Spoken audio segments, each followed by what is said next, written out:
Got our loss. That's the loss. We're not going to lose again. Test. Okay.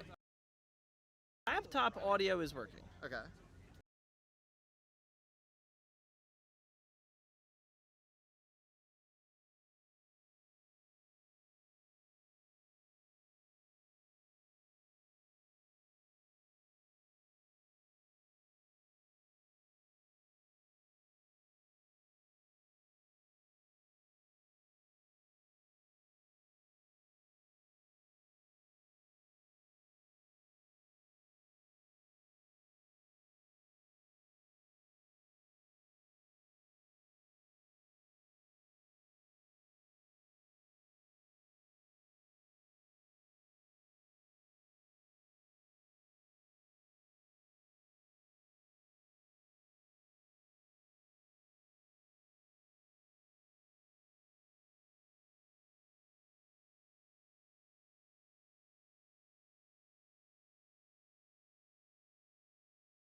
Hello and welcome back to Buffalo, New York. We are still in the play-in bracket here in MLQ Championship 2025, and we're about to have a winner's bracket matchup between the Charlotte Aviators, who you just watched here on Pitch 1, defeat the Cleveland Riff, and the Houston Legends. I'm Ethan Sturm alongside Darren Bell. We're going to give you the call.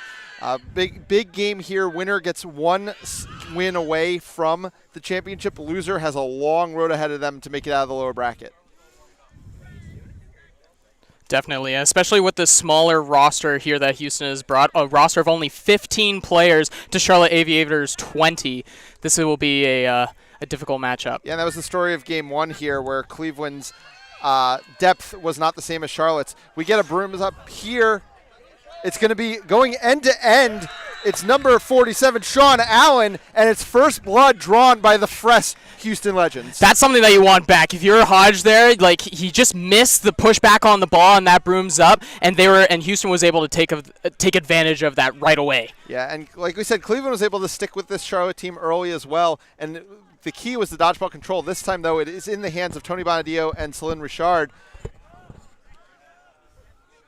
Zachary Thompson has the ball on the far side, gets it back to Melissa Ross, dangerous scorer for this team. Thompson now going to hit the lane, dodges a beat, goes right through. Kubena's off broom.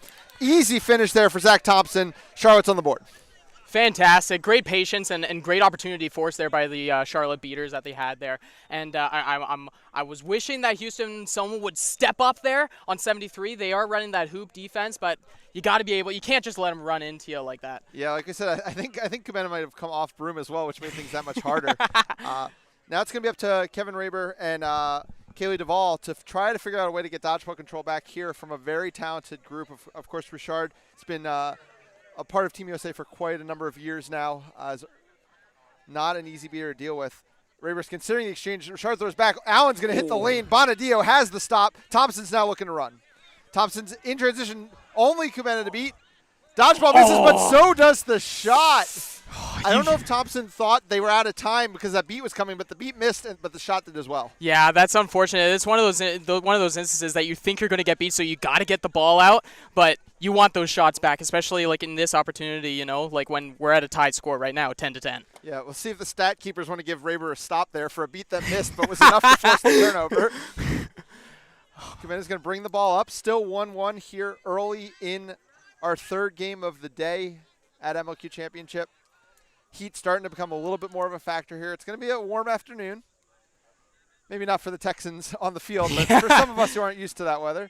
Allen's going to go back behind. It's going to be Reagan who rips. Shot goes wide. It's going to go across the halfway point, and in MLQ, that is an automatic turnover. It's hard, with that, especially with teams and players who are used to shooting from behind the hoops. You got to be so sure that you have either a rebound or that you got a good goal there, because powerful shots like that just are so easy to go over past the half line. Now Lee Hodge is going to try to do what Thompson could not on the last possession and make a break. This time there's no dodgeball coming into the play. Though Duvall's only a few steps away from hers, so we'll see how this plays out. Allen also has the chance to possibly get a hand on Hodge. Oh, the ball's going to go back to Duvall. Oh. So Lee Hodge quickly changes his alignment to throw backward. That is a quick change there from Hodge. Hodge is going to settle things down here, and Raber's going to get the ball back in the middle of the defense. So a half court here for Charlotte. Hodge has the ball on the near side. Allen is marking. It is a hoop zone, as you mentioned. Thompson has the ball now. Bonadio looking to get in past Duvall, but doing a good job of shutting the door. Kubena gets beat out. I think Thompson was able to rip a shot. Yeah, once again, the hoops defense doesn't work there for Houston. Holy cow, that's 2 goals for number 73, a dunk, and also being able to finish through there with the shot. Absolutely phenomenal. I don't know how he got through, but it was a good tip down from number 23. Just couldn't get his hand fully on the ball. Yeah, Charlotte's doing a good job using their beaters to kind of force rotations that Houston doesn't seem to be making quite crisply enough. And as you mentioned, Thompson's taking advantage right now. Mm-hmm. Bonadio with the throwback. Duvall gets beat as well. But that is going to give Allen some time. Allen tries to go by Ross. Ross says no. Now it's Kubena in the lane. Thompson shuts the door this time. That was an amazing step. Now that's how you do hoop defense. 2 hands up in the air. Yeah, Ross fully and blocking Thompson that hoop. both. And now Hodge looking to go in transition. Gets it over to Ross. Ross finishes. All Charlotte right now coming up big. Fantastic, amazing defense, transition into a calm, collected offense there, and Ross able to finish it there. Hodge being able to draw in the defense, pass it off to Ross, great positioning, and put it through. Yeah, great job running in transition as a team because not only was Ross an option, Thompson was an option on the near hoop as well. That's exactly how you want to run a transition offense. That was fantastic. But yeah, like you said, I mean, the Houston Beaters did enough on that possession to give their chasers a chance, but Ross and Thompson back-to-back shut the door. Back-to-back stuffs. Absolutely fantastic defense here showing out for Charlotte. Cabana has the ball on the far side. We now see Connor Mason into the game. Takes an exchange with Bonadillo. Pass goes behind. Oh! And it's going to be Chase Contreras. Pump fakes once, goes over Thompson. Thompson, I think, thought there was a beat in the play. None called, and it is now 3-2. Houston hanging around in this one early. That was so pretty. Number 32 right there, being able to do the pump fake, getting him up into the air. Thompson, though, again running in transition, and it's already – there's going to be a discussion, but if it's good, it's going to be a hat trick already for Thompson early in this one. Hat trick already for Thompson. Fantastic shift for Thompson. Other than like just getting caught in the air like that, Thompson has had been amazing on defense with the blocks, and also has 3 goals up now if this is good. Yeah. And again, it was only kind of a half transition, but Charlotte ran as a transition. It's because Tony Bonadillo had already basically blown up the play, had already taken out Connor Mason, was under the hoops, and like once again, it was Lee Hodge drawing the defense, kicking it to a teammate, and that teammate finishing. Fantastic play that we're seeing here from Charlotte, and I love the aggressiveness that we are seeing from Houston as well, especially Allen at the forefront of it, being a great point defender, putting on the pressure. Allen's got to go slow there, as Bonadillo was the only beater in the play, but now Mason's going to join. The young player out of Sam Houston, their starting beater this season. Obviously, a lot of this Houston team comes from the Sam Houston program. Some are graduates at this point, some still with the team, but a really good relationship that has been formed over the years between the school and the program that has gotten them a lot of rewards through the years. Pass is going to go back behind. Reagan has it all the way up to Chase Contreras. Exchange taken there by Mason. It's not going to be a dodgeball control switch. And Lee Hodge makes a big hit on Contreras. Contreras gets the ball out. Allen's going to have to track it down. Ross is marking a really nice job. Oh, nice. That's a way to body out. Ross being able to body out, like in basketball, put the hip into Allen there and being able to just recover that ball. Yeah. I think Allen also might have stepped out there because they did make Lee Hodge go through an inbound procedure. Ryan Davis going to sub on in the green headband now for Charlotte. Cody LeBove in the game now at beater. Alongside Mickey Harrelson. Cole gets in the lane, but that's not what you want to do shooting on a hoop zone. Allen's going to take a beat, though, from Harrelson, and immediately White's going to reset it. Okay, I like this patience that we're seeing from Ryan right now. LeBove is going to clear out the space for Ryan Davis to drive if they want. Davis is going to be patient. Connor Mason's marking. Davis gets it over to Tibbs after drawing the beat. Tibbs goes over to White. Oh, White yes! Once again is Contreras shutting the door. Goes off Broom for their trouble, but the stop holds. Oh, Houston has learned it. Oh, that was a mistake there. Houston being a little bit too lazy on that pass back to the keeper. Number 8 on there, just trying to get it back to Allen. Meanwhile, Charlotte is currently controlling all 3 dodgeballs, getting a call against them as well in the beater game. So we're going to see how this is all going to work out. And now we get the stoppage.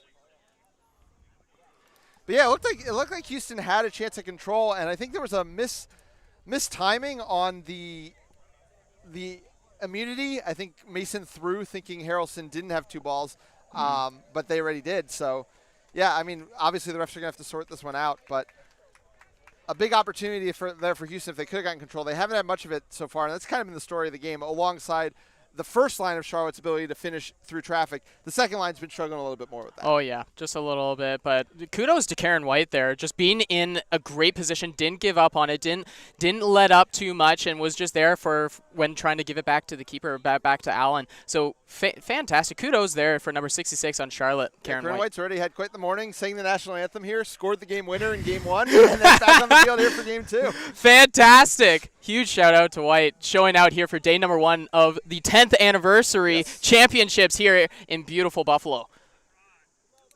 About to get the call from Alex Amador.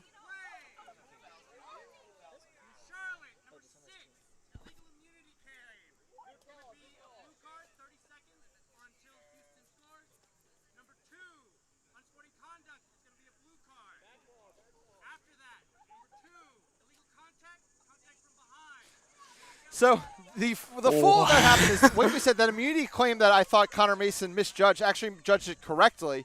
So Harrelson was headed to the box for an immunity claim. It looks like Richard's going to serve the time because Harrelson did go down the play. But then Connor Mason, after that beat, went and hit Harrelson illegally from behind, which got them a yellow card. The ball's going to get turned back over to Charlotte because that was the card that happened second. So things kind of worked out in Charlotte's favor, all things considered. All things considered. So now they got the ball, and Cole Tibbs with the ball now in Houston's zone. No bludgers in front of him. We'll see if he wants to take that 1-on-4 or if he's going to wait for the rest of the team, Ryan Davis. Tibbs is a chaser-seeker for this team. Played his first season for Harvard this year. I was lucky enough to coach him. Great player, great attitude. Fantastic. Looks very poised on this line, especially with some veteran players like Ryan Davis on there. A lot of players to get through, though, here. Tibbs is going to take on Cubena. Looks to go around. Fakes once, fakes twice. Uses a screen. Now gets high. Shot goes wide. Ryan Davis gets the rebound. Ryan Davis fights through the contact and scores. Good effort there by Hughes, but not to be stopped is Davis. Yeah, almost wearing Hughes like a necklace. Ryan Davis just takes it on and puts it through, puts the muscles. Meanwhile, Cody Lebov has all 3 dodgeballs in this play, so Charlotte is pressing high. It is keeper ball in the zone. Lebov is just handling all 3 against 2 beaters, and now Slim Richard comes back into the game. As a pass goes wide, Contreras and Davis. Lebov makes the beat. Davis seeing Tibbs across the pitch. Tibbs takes the hit. Did they finish? No, but there is going to be a card on the play, so I think Tibbs is going to finish the second time around. Aaron Price going for a suplex, it looked like. It looks like we're in the WWE right now. Aaron Price just absolutely flipping over Tibbs over him, but it looked like that Tibbs was able to get the shot off and through.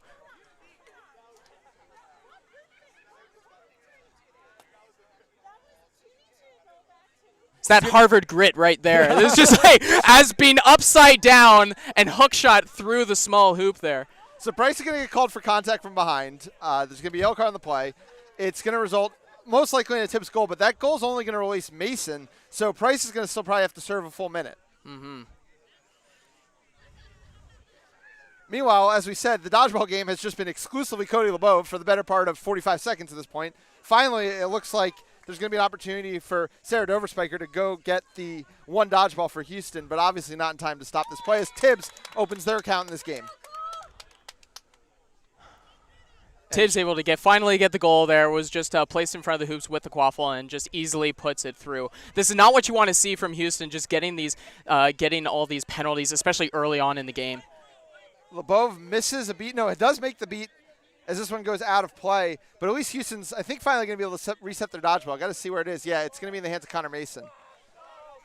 Number 32, Chase Contreras, thought that was his ball, thought it would bounced off of the Charlotte chaser right there, thought it bounced off of White, but the call does not go his way, and he gets sent back to hoops.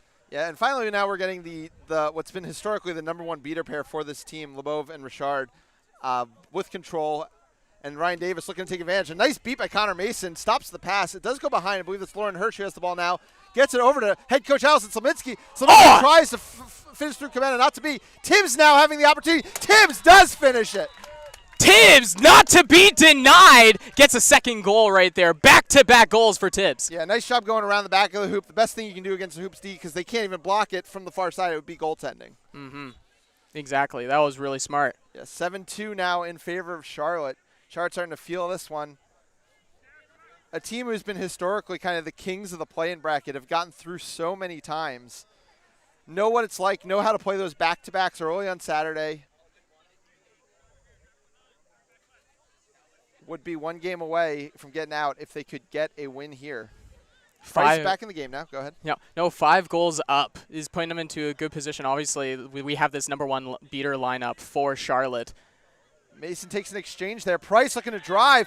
Richard is second late getting back to that. Is able to keep control, but Price able to get on the board. 7-3. Now Ryan Davis considering running. Doesn't have their dodgeballs, though, and has Connor Mason in the play. I think they're going to have to run a half court here. Yeah, they will. They're going to settle it down as Lebov and Richard get in. Doverspike was not beat on that play by Richard. Oh, Doverspike takes control. Big catch there, but now it's Connor Mason missing a beat. Ryan Davis passes high. Can Tibbs run it down? Yes, they can. Oh, really toying with the line there, but stays in. On the tiptoes. Ryan Davis now in the lane. Kubena trying to get there. Then it's Price. Oh, it's the low pass to Tibbs. Tibbs goes through the hoop. Tibbs, second player on the team with a hat trick. It looks like we might have the hoop might have been broken on that one. Yep, we need a equipment change going on here for our equipment staff. But Tibbs, now with the hat trick himself, just being able to just muscle it through. We've got two gritty goals from Tibbs, which is absolutely amazing to see. One where he's over top and like upside down, and one where he's also on the ground, just gritty on the knees and put it just through and breaks the hoop himself. So absolutely show out here for Tibbs on this line, being an absolute scoring threat. Number 19 for Charlotte.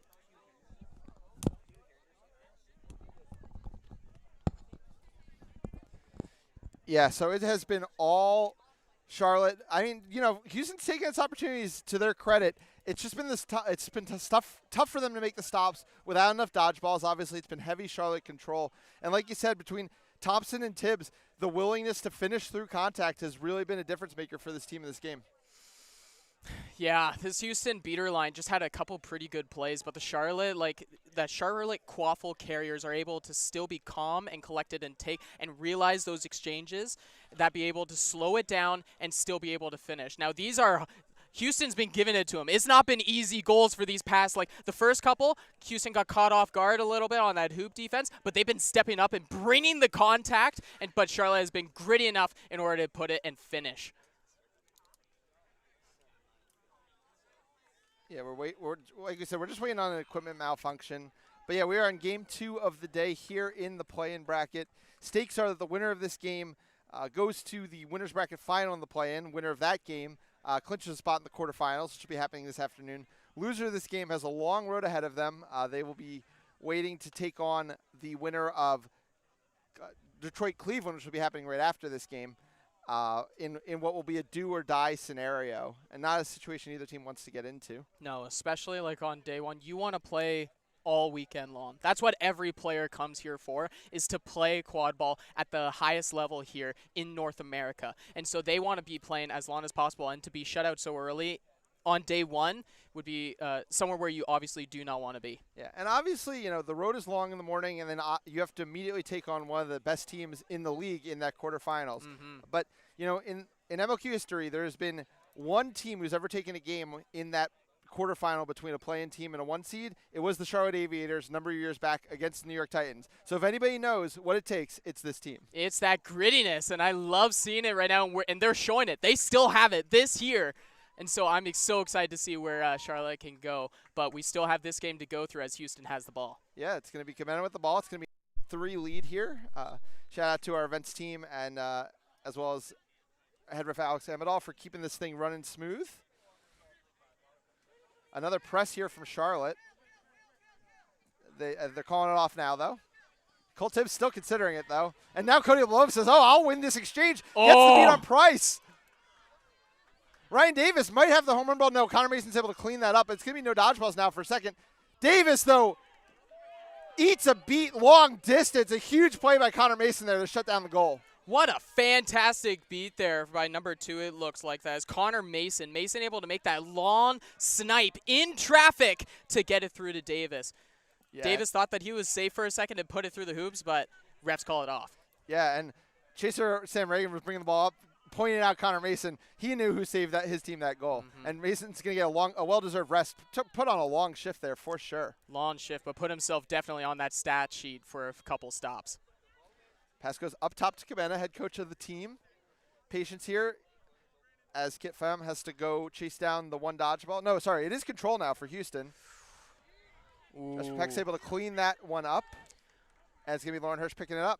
I'm not a huge fan of that big, long, arcing pass from Houston, and there was no drive there, like nothing to draw the beaters away. That was just a long, arcing pass. That was super easy for the beaters to beat it out. Yeah, and it was tight into the zone for sure, you know, where all those hoop defenders are lurking. Exactly. A nice block there by Peck. Gets a beat on Dover Spike. Control switches. Ryan Davis now in the lane. Cabana That's the classic Teddy Costa wrap into a little punch out there. Really nicely done to strip Ryan Davis. That was fantastic. That was textbook tackling right there. Ryan Davis a little surprised when the punch came out for the ball, and it looks like Ryan Davis is going for a substitution. I was going to say the shifts were getting a little long there for Davis, and maybe took a lot of hits in that shift, was pulling the strings of the offense. Well-deserved break. Lee Hodge going to check back into the game. Yeah, that's a big part of this game is that you got to be, as a coach, you got to be able to manage your rosters, especially like when you're in this play-in bracket. You got to be able to rest your top line and your top players, especially when you have a top seeker like Ryan Davis. Cabana's got the ball again. 8-3 the score. Ball out over to Chase Contreras. Exchange there. Pham wins an exchange with Heck. No, can't get control out of it. Throwback successful. Contreras looking for Stewart. Oh, just into the hands of Slominski. Yeah, the only opportunity there. Hodge was way up top with number 33, Brandon Kubena. And so he had to pass it down deep, a little bit too close into that zone, and the pass was just a little too tall. Yep. Hodge has the ball down now. Caleb Brooks into the game as well. Melissa Ross checking back in. Had a goal early on. Brooks has the ball up top, working on Cabana. Hoop zone here from Houston. It was Melissa Ross trying to set a pick, but Stewart would not be denied and still makes the block. Now it's Brooks' chance. Cabana gets big. Brooks, though, says, oh, I'll just go top half, top hoop. Chase Contreras not ready for it. Chase Contreras caught with his hands up, but still goes over top. Just couldn't cover the top part of that hoop. Just bar down there from Caleb Brooks. Yeah, bar down, one of the best things you can do against the hoop zone if the middle hoop defender is not that tall. Not an easy thing to execute, but Caleb Brooks made it happen there. Yeah, I caught him flat-footed, just not ready to make that jump to try to cover up that top part. Fantastic. Fantastic play there by Caleb Brooks, number 1 for Charlotte. Refs, I think, are discussing a call against Houston.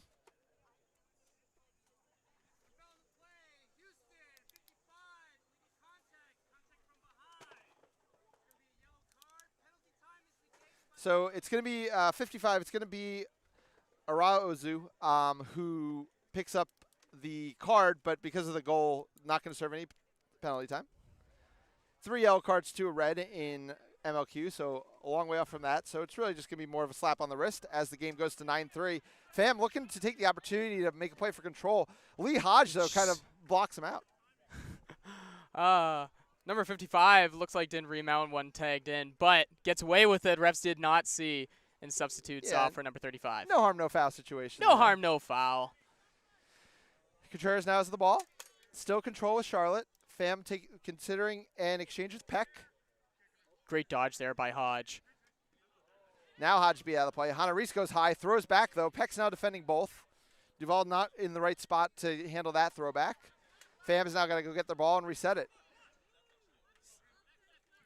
Contreras now has some space to hit the lane, zips a shot. Caleb Brooks shuts the door on that one. Now Hodge looking to run. This is where Hodge was running this game early on. Once again, finding Brooks. Brooks finishes in traffic. That's 2 quick ones from Brooks. It's now 10-3. 2 quick ones from Brooks. Absolutely amazing looks. I'm loving this defense that we're seeing from Charlotte here on this hoop.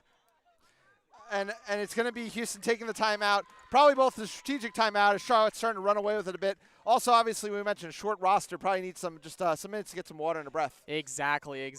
I'm, again, continuing on with this Charlotte defense, I'm really liking this hoop defense that they're showing. I think that they really knew going into this game they had a game plan. So they're getting the ball out of the main ball handler and then as soon as the ball is out, Lee Hodge is sticking on them, and then they're pushing out the beater and forcing those shots that we're seeing right now that are getting easily blocked by the hoop defense, or they're making passes where they're not wide enough away from the hoop zone and it's just getting collected by the defense. I'm really appreciating this, and this is a good game plan for Charlotte. Yeah, and it just seems like Houston doesn't have – they have one pass, but they don't have like a second or third incisive pass to actually make this hoop zone stretch itself. So, if they're able to just have Lee Hodge take away the player with the ball and then a beater take away that first pass, it doesn't seem like Houston has that second or third pass, and that's what they're going to need to figure out here. Exactly. All the goals that we've seen from Houston so far have been like balls are on the ground and they're able to use their size and just be able to charge through. We haven't really seen the ball movement going around. I want to see a lot more ball movement and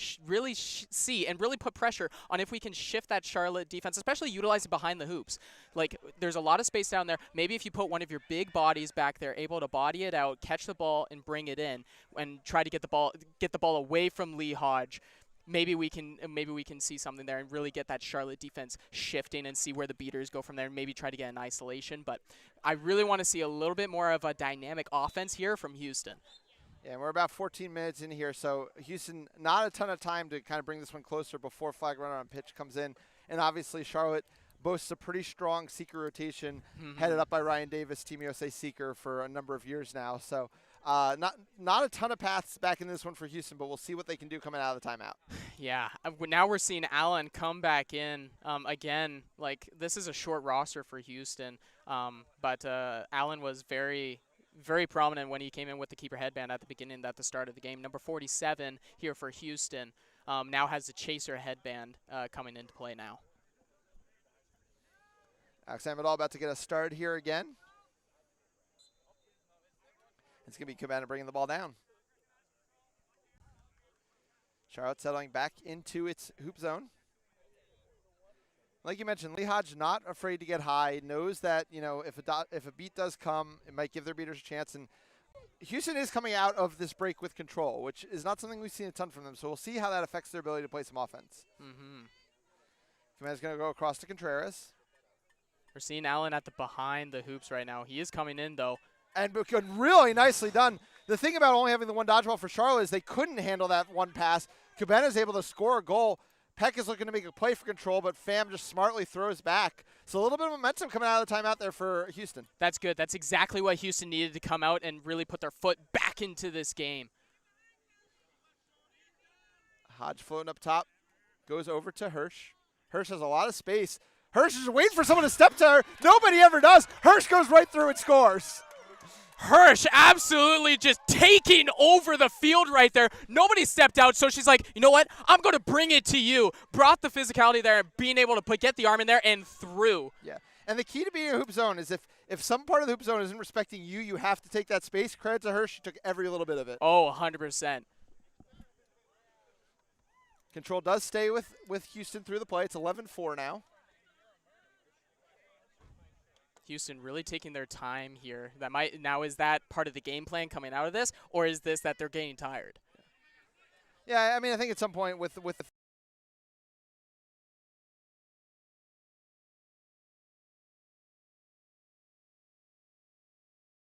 Contreras rips a shot. Contreras gets it to go. Hirsch kind of got caught between the hoop and guarding Allen.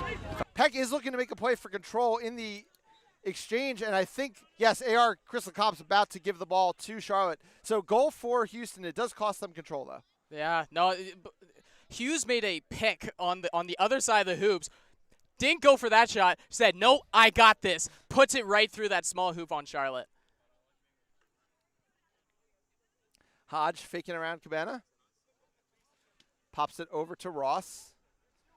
Ross does get met by Hughes. Houston learning from its mistakes earlier. That's good.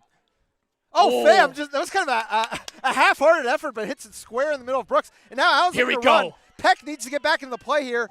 I think Lee Hodge is able to do enough. Oh! Yes.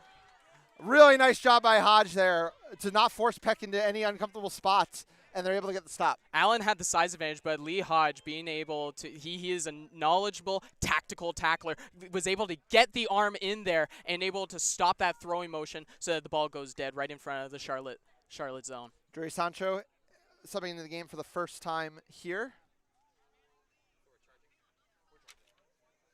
It's going to be Brooks being patient. Phams are going to take the opportunity to press high. Pass goes behind. It's White who dodges a beat, but I think the second beat was enough to get the job done, and Houston's able to keep control out of it as well. Yeah, it just looked like it kind of slipped out of the hand there for Allison Salimsky. Yeah. Just unfortunate that the ball just kind of slips out there, but sometimes that happens. Cabana walking it down. Allen on the near side.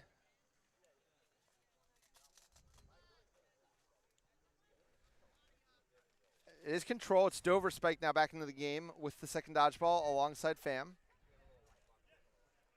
Allen goes to the back corner, and immediately Sancho answers with a beat. Really nicely done in time there by Sancho to shut down the defense. And now Pham has to throw back. Dover Spike's going to need to cover it. Oh, Sancho jumps the beat. Meanwhile, Charlotte's offense does get denied. So Sancho's able to come away with control. Really nicely done. The fresh legs mattering, and that's what we talked about. It's what we saw in Game 1. Charlotte, because they have line after line after line that they trust, is able to just wear these team downs over the course of a game. Oh, yeah. This beater core is starting to get a little bit tired. You saw in that last offense, they weren't fully engaged in that offense there. I wish I would see a little bit more, but obviously they are tired. And then on that, tried to throw it back to the hoops, but number 12 on Charlotte just absolutely gunned it all the way to the back and be able to get bludger superiority. Regan takes the ball in the back corner. Richard, now back in the game, is going to charge. Regan tries to pass across to Contreras, just airs it a little bit. Jordi Sancho looking to run. Doesn't really have so much support. Might figure that out at some point. Does take care of Price anyway. Raber's now getting back into the play. Braxton Hale hits the lane. Hale hits the shot. Hale making it rain there with that shot right there on the right hoop of Houston. Absolutely love that shot, and we've seen that Charlotte can not only just dunk, but can also take these beautiful shots cross court. Yeah, 12-5 now the score in favor of Charlotte. Only a couple possessions left here in the secret floor of this game. Charlotte now deep into its depth across the board. Price has the ball up top. Now over to Contreras. Rayburn, Dover Spike looking to contest Richard and Sancho for control. Richard seems poised for a throwback. Sancho, though, shakes the exchange. Richard cleans it up. And it's Allison Slominski who's able to take that pass down. And now going end to end and finishing is, I believe, Nick Thompson. Yes, Nick Thompson finishing. That was a great gritty goal. Again, being able to finish through that contact. Again, what we're seeing from Houston is that the pass there was Sarah Stewart just cutting in a little bit early and getting a little bit too close into there. And then once again, that pass over to the Wayne Chaser gets collected up by that defense on the hoops. And once again, the green headman, this time Braxton Hale, happy to press high, though Kevin Raber is able to beat him out this time. Reagan has the ball on the far side. This is now the last possession of the secret floor. Braxton Hale now waiting in the zone for Reagan to cross. It's going to give Price some space. Dodgeballs are on the ground. Price is going to have a chance to run. Now, Surrender Charlo's back in the play. It's tipped up. And Cometa does come back with it. And now it's over to Reagan. Oh. Reagan rips a shot. There's going to be a timing question, though, I think, here. We will see, but that was really pretty with the comeback over to number 23 there, Sam Regan. That was absolutely phenomenal, and what a shot. That was super pretty. Love to see that. I want to see more of that from Houston. Yeah, a lot of their best looks have come from that one player kind of driving the lane, hitting that second player who's just poised to go as they're already creating chaos. As you said, Richard was able to get out of the chaos a little bit early. It was that second effort, I think, largely from, I believe it was Price to kind of get the ball back behind. I believe the call is called no good.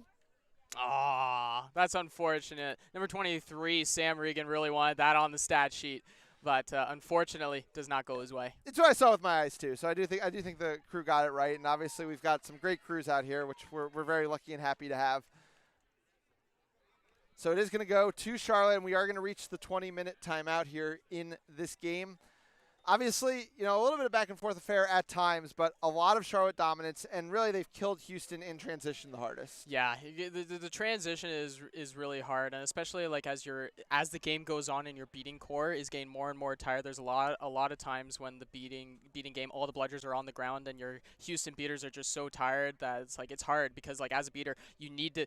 You're most threatening when you have a ball in your hands, and so if you're tired and you can't run at full tilt to go get it, it just gives Charlotte more of an opportunity to really transition and really have those opportunities and build them up. Yeah, and what we really saw, we saw how many beaters deep Charlotte was willing to run. Bonadio started, then it was Lebov, but then they went to Jordi Sancho and Josh Peck. Yes. And the difference is that when Jordi Sancho and Josh Peck came into the game, after every defensive stop, they could run and immediately take an exchange, and the Houston beaters, who had all been playing 6-7 minute shifts, really started to struggle with that pressure. Yeah, exactly. As we saw in that play, kudos to Sancho, number 12 for Charlotte, just able to put the gunner on there and being able to collect that bludger and get that BS back. It's that fresh legs that really matter in these types of games. So my question for Houston is how do you go about this? Because you got more games after this. This is a hard score to come back here, especially with Charlotte's seeking lineup. It's phenomenal being led by Ryan Davis. So do you try to save a little bit of energy and try to save it for later? I'm wondering what this coaching staff is telling the roster right now. Yeah, and the good news for Houston is that because it's a 5-team bracket this year, not a 6-team bracket, there's a little less back-to-backs than there used to be. The teams who went down in the loser bracket early in the past had to play a lot of games in a row. Houston's not necessarily up to that, at least to begin. They're going to get a break, watch a team that they might have to play, get another break, and then the climb starts a little bit more difficult for them. So it'll be interesting to see how this all plays out. Especially. I'm excited to see what lineup they put out, that Charlotte puts out. If they're going to continue with their depth, which I think is the call that they're going to end up going with. Yeah. With the score that they are up ahead, and I want to see if they'll start with Ryan Davis or if they're going to sit Davis on the side. It looks like that they are. Yeah, it looks like Bonadio in the yellow. Like we said, it is a deep secret group. Yes. And Davis already got their looks against Alexander Vega, who's flag running. I think you want to get as many of your seekers a look as you can while you're still in control of these games, so that when it comes time for a catch that matters, all of your seekers have kind of had that interaction with the flag runner. Great point there.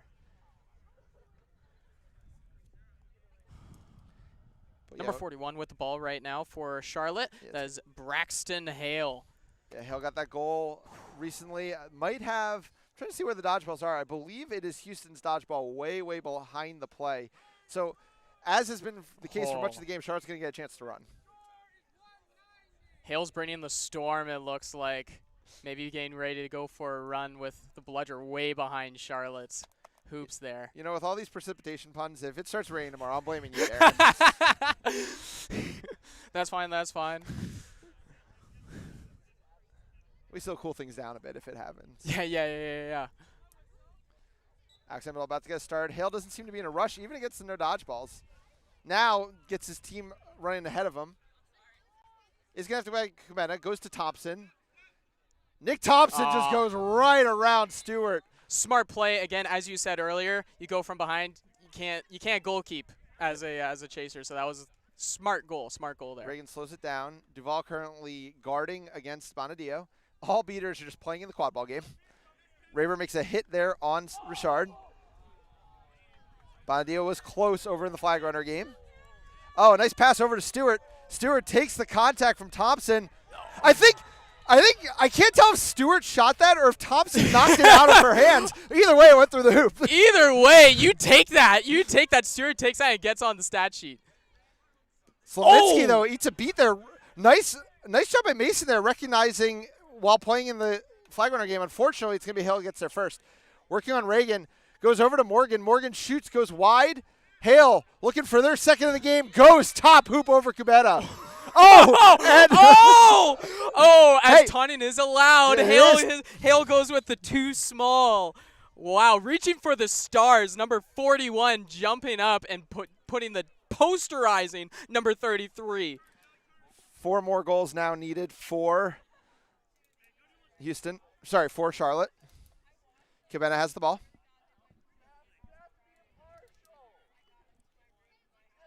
Cabana goes over to Reagan. Reagan across to Hughes. Hughes has a lot of space to work with here. Takes a shot. Contreras there to get the rebound. But it's going to be Richard quickly picking it up. Bonadio working to work on Duval, but Mason's also there. Kind of tough 2-on-1 to win there for Bonadio. Now Duval's going to get her chance against Vega. Mason once again. Oh. Mason's just going back and forth between the flag runner game and the quad ball game, and Charlotte keeps getting caught unaware by it. Fantastic heads-up play. Before the pass was even made from Davis to Hodge, just made the beat before Davis even started motioning for the pass. Absolutely fantastic heads-up play is inside the mind of Charlotte right now. Contreras with the ball. Mason's going to get rid of Hodge. Bonadio putting a lot of effort in, but for minimal gains at the moment. Stall warning now called against Contreras. Because Hughes makes a move on Davis. Makes another move, loses the ball that time. Oh, and rips top hoop! Hughes with the amazing shot there on the top hoop, right over Ryan Davis. Yeah, unfortunately, Lee Hodge goes right end to end with the answer, and Charlotte's happy to trade goals. They only need 3 more at this point. But that was a 1 on like 3 or 4 for Hughes and makes it count. Bondio beat out. Raber. Oh, and unfortunately, Raber throws back to keep control, but Lebov was just pressing there. It is going to be Allen going end to end. Allen's chance to make Ryan Davis look a little too small, finishing through. Puts the shoulder into Davis, pushing Davis back and puts it right over top. Now Hodge looking to go end to end. 3 more goals here needed for Charlotte. Oh, a big beat by Kubeta. Kubeta again. And now it's going to be Allen end to end. Hirsch is trying to meet. Hirsch gets the wrap. Allen, though, still finishes through. Houston picking up a little momentum here. That was amazing. What an awesome stop. Again, with that punch out on the tackle there by number 33, Brandon Kubena. Absolutely textbook tackle. Oh, and once again, Lee Hodge had no idea where Connor Mason was. Unfortunately, Mason misses this time. Richard's going to win the race, too. Those are those tired legs from Mason coming back to bite them. Hodge trying to get by Kubena. Kubena has had all the stops lately in this defense. That's super unfortunate for Mason. You wish he has that beat back. But we get a nice another beat by Raber, and Hughes falls on it. Bondio's also played this entire period in the Seeker game, working against a defensive Seeker and beaters often. Duval might have had a chance there for a second as Bondio was distracting, and Duval went from defensive seeking to 50-50ing it. Doverspike now going to come to clear out. And Houston's really got something going here a little bit. The margin's back down to 7. They have quad ball.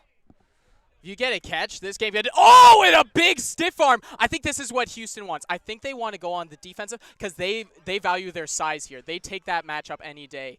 Lebov, though, made a big beat there to create the no dodgeball, which allows Ryan Davis to get out in transition. They score. It's 2 more goals to win here for Charlotte. And Bonadito's finally going to get a clean opportunity. Can't make it happen, though. Duval still trying to get the body in there.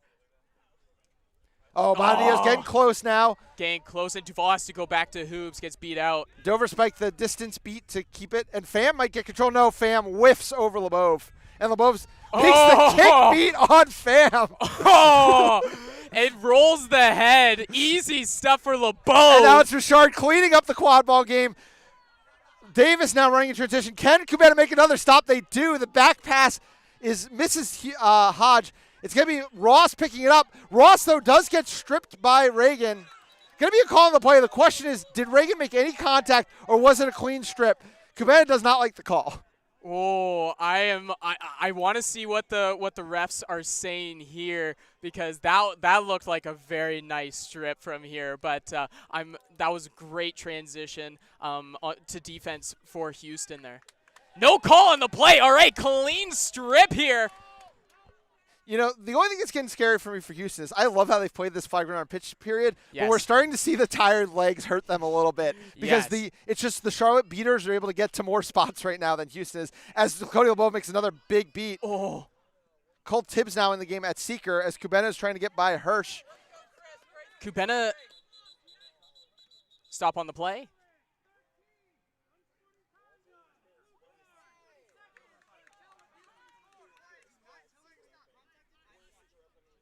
So Hirsch, I think, got a making ref calls call there against Hirsch. He's headed to the box with a blue. So it's going to be a little player advantage here for Houston to try to take advantage of. Mm-hmm. That's not what you want from Charlotte. You want to keep your calm head here. And good opportunity there. Because I was going to say it really messes with the hoop defense to be down a quad ball player. But Kubena's shot goes wide. It was on an open hoop. Yep, and now Houston now has bludger superiority here. To put a shield around the flag runner here. Davis has the ball. Pham's just going to go to the quad ball game. Duval's played the whole game at Seeker. Davis has the ball on the far side. Davis trying to go to Kubena. Kubena once again. What a defensive performance we've seen from Kubena in this game. Absolutely shut down. Got to bring him to the ground. Just really trying to get a strip on that ball, but Ryan Davis being able to muscle through it, gets the ball out to Hodge. Strength on strength right there. And Cabana's going to have to do it again because Hodge is now driving. This time, though, gets the pass to Ryan Davis. Davis scores. It is game point for Charlotte. 1 point to go. What an effort by Ryan Davis there. Just muscle on muscle. Tibbs was also getting some time alone with the flag runner, so could have ended it that way as well. Cabana coming off. A well-deserved substitution. What an effort Cabana put on in that flag runner game. Fantastic. And it's going to be Raber, Beater, who's going to have to sub in at Chaser. Really speaks to the lack of depth this Houston team's got right now. Mm-hmm. And that's a huge part on defense that has just substituted off. Has been a huge part of all of their stops so far. Peck misses a beat there on Raber, but Raber loses the ball. Raber gets it back, but Peck makes it on the second try. Reagan now in the game at Seeker. White is on the ground.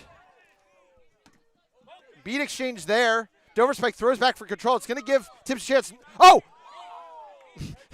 Tibbs was beat. Also had a full hand on the sock, but couldn't make it happen. Oh, and Tibbs has had an amazing game again with those 3 goals. Reagan's Gritty goals. That would have been a cherry on top having the catch. Of course, all Charlotte needs is a goal. That would be sufficient as well. A nice beat there by Mason. Going to beat the Quadball players as well. Does make the beat on Brooks. That was all Mason. Mason! Absolutely, with these long snipe beats, been on fire the snitch on pitch period.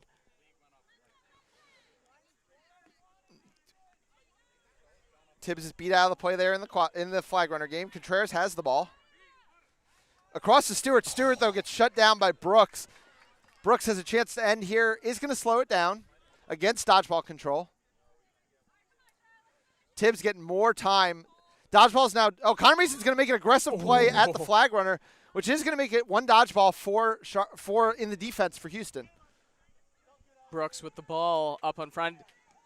Oh, Brooks can't make the floater go. The hoop was open there in the middle. And White goes down hard on a hit there from, I believe it was Hughes. Now Lehigh trying to fight through. Goes through 1, goes through 2. Makes it happen. Hodge with the finish. Game is over. Alex Amadal signals this one 190-90. No flag runner catch needed this time for Charlotte. They put this one away in dominant fashion. They are 1 win away from the quarterfinals. What a gritty performance there from Charlotte. We saw it on every goal. Houston really brought the physicality there after that first line that we saw from Charlotte. They brought that physicality, and then every goal from then on was gritty, was hard. Houston really brought it to Charlotte. But again, we're seeing that depth here from Charlotte. Very, very, they're very well coached, and so we're seeing that determination that we're seeing from Charlotte.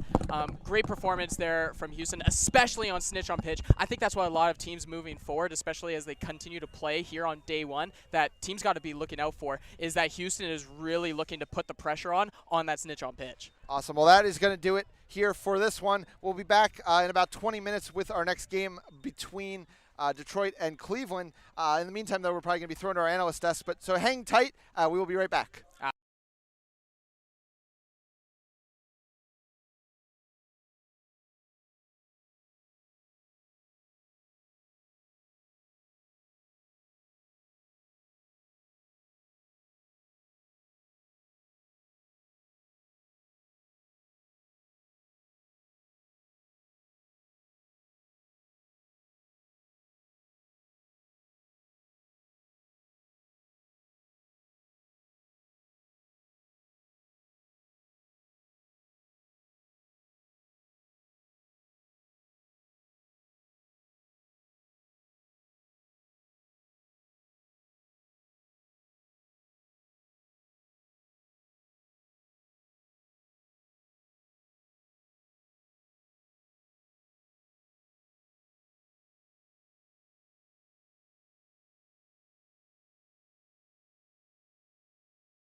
Good morning, everyone. Thank you so much for joining me. My name is Naresh Idala. I will be your host at the analyst desk the entire weekend.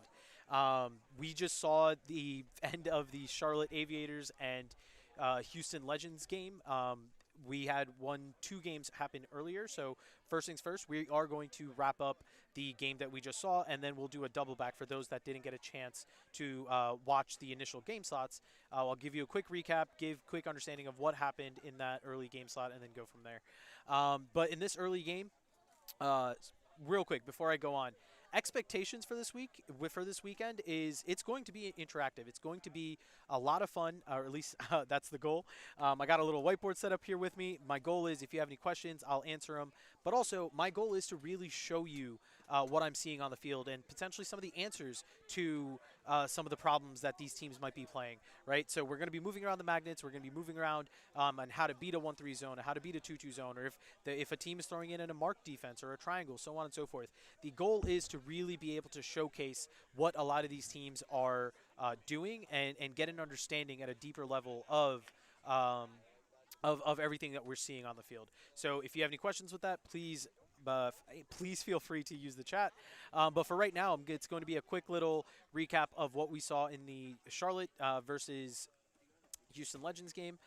Basically, it was what we expected, I think. For me personally, I think Houston tried to do exactly what they came in doing. They knew their best effort was going to be put into a half-court offense, which is why you really saw them try to slow this game down from the jump. You saw the keeper start to reset from all the way from the back of the keeper zone on their side of the field, so that by the time they walk up to the half-court line, that's wasting 20 seconds, 30 seconds, and these seconds add up to limit the number of possessions that Charlotte gets. And Charlotte rightfully adjusted to that, and they were able to start pressing, which really broke the game open for them in the middle of the game.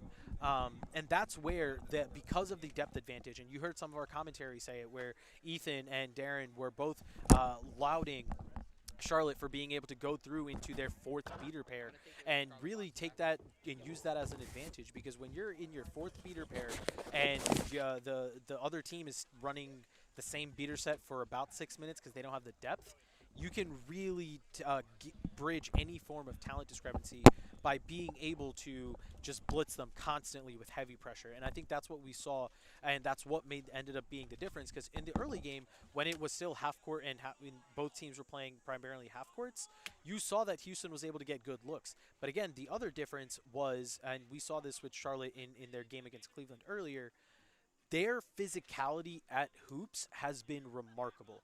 Their ability to get stops, their ability to just put hands up and take point-blank dunk attempts and erase them has been elite.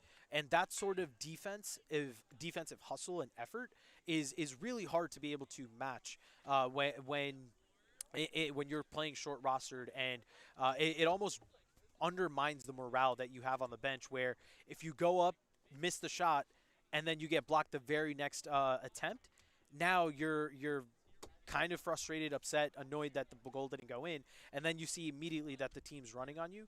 That's where these +1s end up being +2 swings, +3 swings, and that's where this Charlotte team was able to press the advantage.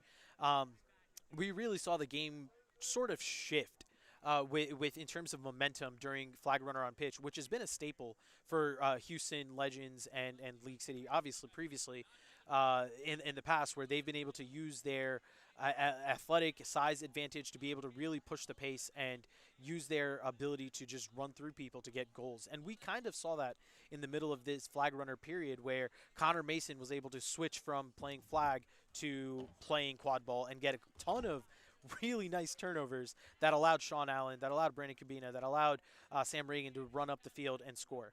And they made this interesting for a little bit.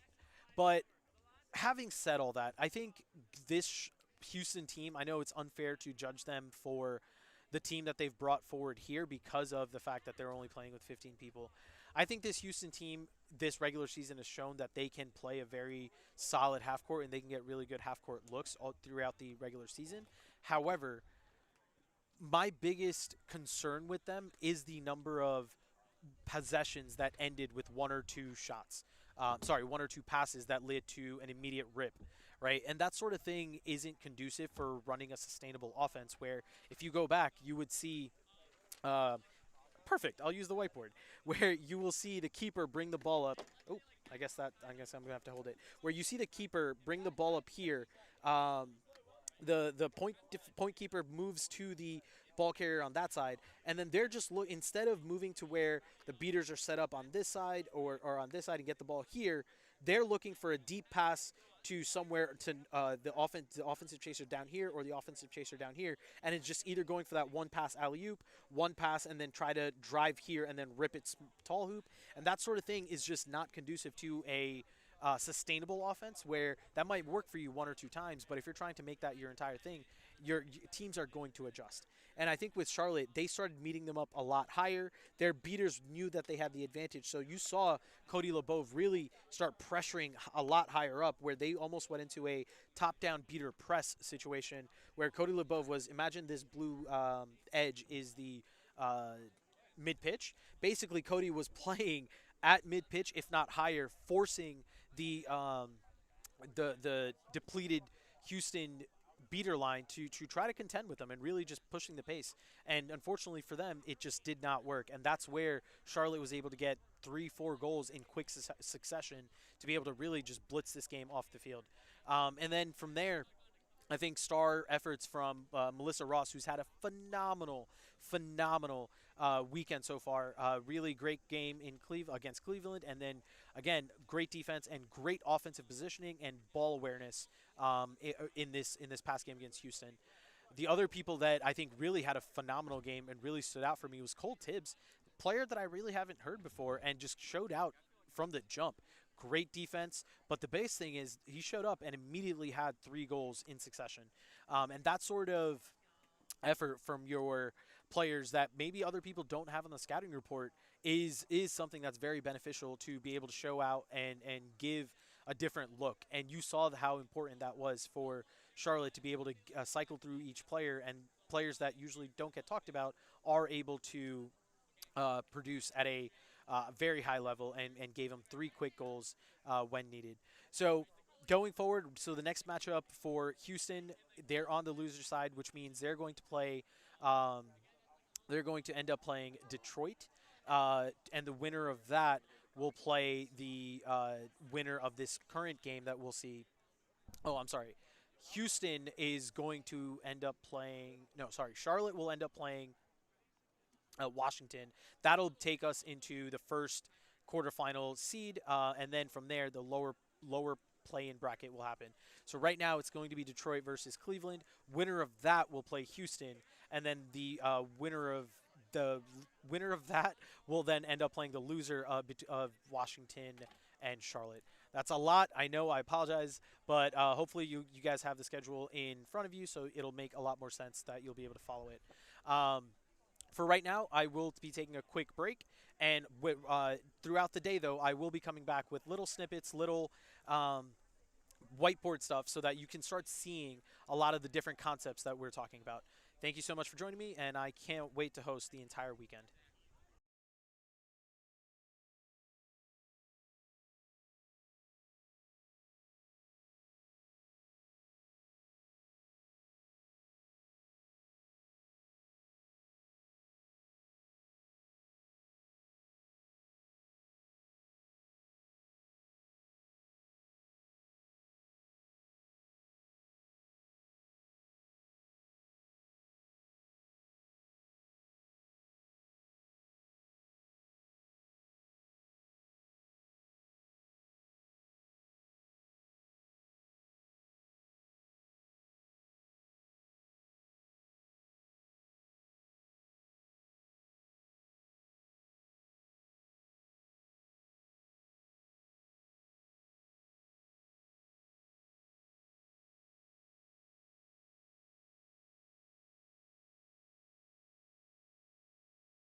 B. No, get out of here.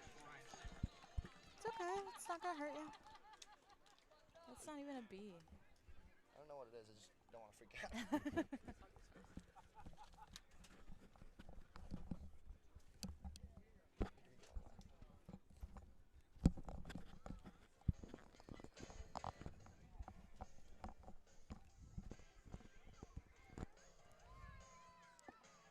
Introducing the starting lineup from your Cleveland Riff. At keeper from Syracuse, number 19, Joseph Lombardi. At chaser from Pitt, number 44, Delaney Lindbergh. At chaser from Pitt, number 10, Jackson Neofis. And at chaser from the University of Rochester, number 23, Fiona Gaffney.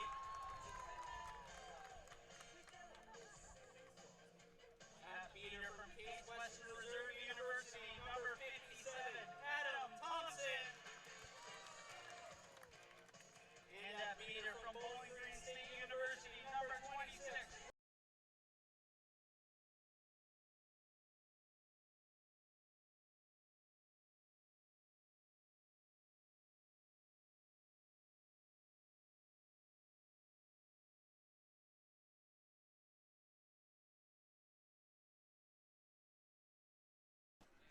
Hello and welcome back, everybody. We are here in Buffalo, New York, to resume our second game for the 2025 MLQ Championships. We have Team Detroit Innovators and Cleveland Riff in a do-or-die game. Super excited. I will be your commentator, Otis Ricker, alongside my partner. Melinda Staup, and we have brooms down. Ashton Glenn going for the quad ball and gets it with no resistance. Ryan Sue gets the dodgeball for the Innovators and will dodge a beat. Ashton Glenn now being pressured up top by Cleveland Riff Chaser. Ball is passing loose. Markland on the close side. Ashton Glenn gets the ball back up top. Cleveland Riff seem to be set up in a 2-2 zone defense. Loose Markland with the ball on the close side. Ashton Glenn gets the ball. Passes it. Oh, gets the shot and sinks it. That's that great patience that we want to see from Detroit, wearing down this Cleveland defense. Cleveland defense is great when they have dodgeball control. So patience will be needed by Detroit to score this game. We get to see this veteran beater pair of Ryan Sue and Ray Broder. Ryan Sue takes an exchange. Joe Lombardi passes the ball. Number 23, Fiona. We get a shot from Cleveland, but it's called no good. And now Ashton Glenn going with speed. Gets the shot, but does not sink it. That defensive play set up by Ray Barnes in the prior drive, keeping dodgeball control so that their dodgeball partner, Adam Thompson, can make that throw, leading to the wild shot from Detroit there. Now Definitely want to see more of that great beater play in the game. Now Detroit is set in a hoop zone defense. Now Ray Brodeur is being bothered by beater, but they are going to get beat out. Joe Lombardi with the quad ball on the far side. Now Ryan Sue is going to fly out to them, tap them out. Fiona Gaffney gets the ball, but passes it back to number 44, who's going to be Delaney Lindbergh. Picked off there by number 5 from Detroit. Ryan Sue makes a great catch there. What an impressive beater play from beater Ryan Sue. Really showing their veteranness. Now Ashton Glenn is going to be bringing up the quad ball for Detroit Innovators. Ashton Glenn passes the ball far side to number 32, I believe, which will be Anna Klein. Nick Love with the ball back for the Detroit Innovators. Oh, great idea there, just not quite. And then number 9 with the hustle for Detroit, keeping Detroit that manages to keep the ball. This drive alive. Picked off there by Joe Lombardi. now facing the pressure, Joe Lombardi passes the ball to Delaney Lindbergh, but Nick Love is there to collect the ball. We get to see line subs from Detroit here. Chris Jane making their first minutes into the game alongside Amanda Margolis, Brady Sowers. Taylor Freeman, the first sub in for Cleveland.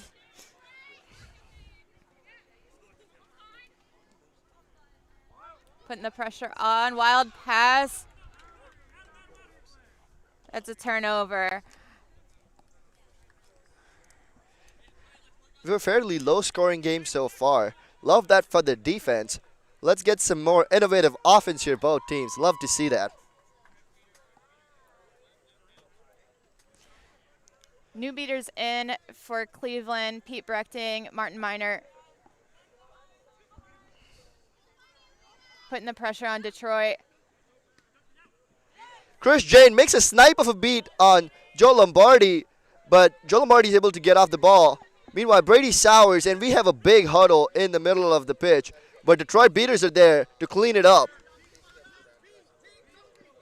Now Brady Sowers going the other side with velocity is met by Joe Lombardi, and Amanda Margolis is there to put the ball through. Great coordination by the Detroit Innovators offense there. Detroit's going to be relying on chasers like Amanda Margolis, and earlier we saw Klein. In the absence of Gwen Pratt this weekend, head coach Ryan Sue said he's really excited to see them get more time. For sure, that is going to be an illegal reset. In MLQ, for our newer viewers, you cannot cross the midline once you have crossed it for offense, and if you do so, it results in a turnover. Brady Sowers now looking to go the other way. So Chris Jane makes a beat on beater number 28. That is going to be Maynard. Detroit keeper there just really picking apart that kind of broken down Cleveland defense. They weren't quite set up, ready to go. Dodgeballs were on the ground, and they took advantage of that and were able to walk right in.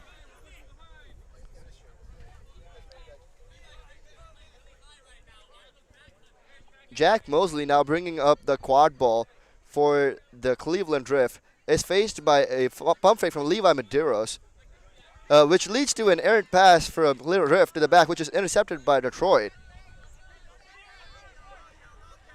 They're looking to move fast here. Detroit coming up quick, hoping to catch Cleveland on their heels, not quite setting that defense, and it works.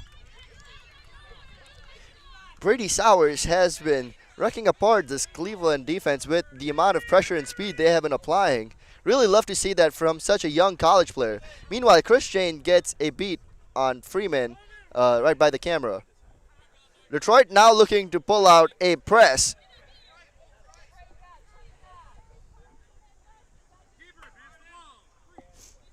Keeper Jack Mosley is asked to advance the ball, and they are able to break the press. But the ball is intercepted by Detroit. It's a good idea. If Detroit's pressing high, try and get someone in that backdoor position. It just wasn't quite there. Would have liked to see a little bit more movement before making that decision. We have new beater pair for Detroit again. I believe that is going to be Brooke Smiley and Maxim Sverdov. Brady Sowers just Right rips into one straight beater. into the chest of a beater. Now, Pete Brechting sometimes plays in the quad ball game, sometimes plays in the beater game, but he was smart not to use his quad ball instincts on that one. Oh, not quite there, and Taylor Freeman gets a little Lacey wrapped up Hutchman in with some the quad off-ball ball play. passes off to Jack Mosley. Physical play from the Riff beaters, but they get beat out immediately. More of the same. Strong defense on both sides, keeping this game score low. It's 4-0 in favor of Detroit here.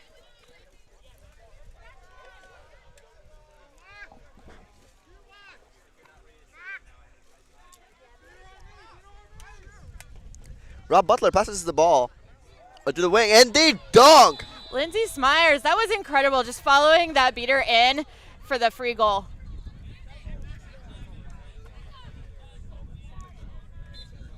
Detroit just looking absolutely dominant on their offense. What would you say the Cleveland Riff need to adjust for the upcoming plays? I spoke with head coach Jack Mosley before the game, and one of the adjustments they wanted to make is more ball movement. That was something that he felt they did well in the Charlotte game earlier today, was ball movement in the beginning, and just maintaining that throughout the game would be really important to them here. Oh, no good. They're saying Rose Murnion was beat before. Head referee Chris LeCompte wants to have a conversation with his ref crew. This seems like what Cleveland wants to do on their offense. Seems to be a great look. Yeah, that is exactly what we want to see more of, passing around, moving that ball around, and not so much long passes getting intercepted by Detroit's defense.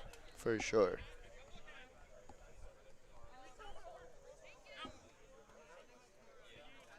We're just getting the balls reset here before we resume play. I believe Cleveland is going to have no dodgeballs, and Detroit might be looking to run here. Both beaters back. Keeper Rob Butler being pressured, but Jukes 1, Jukes 2, and gets the score. Yeah, Cleveland really needed to hustle back their chasers in order to have any chance of stopping that play, and they just weren't able to get there. The score is now 6-0 in favor of Detroit.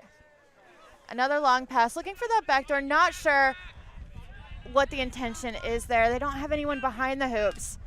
It seemed like they were being pressured and just tried to get a Hail Mary shot. And avoiding turning over at the half pitch, perhaps, exactly. too.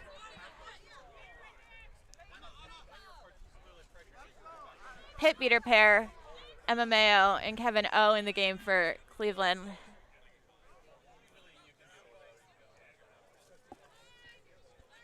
Going up against Detroit's veteran beater pair, Ryan Sue and Ray Broder.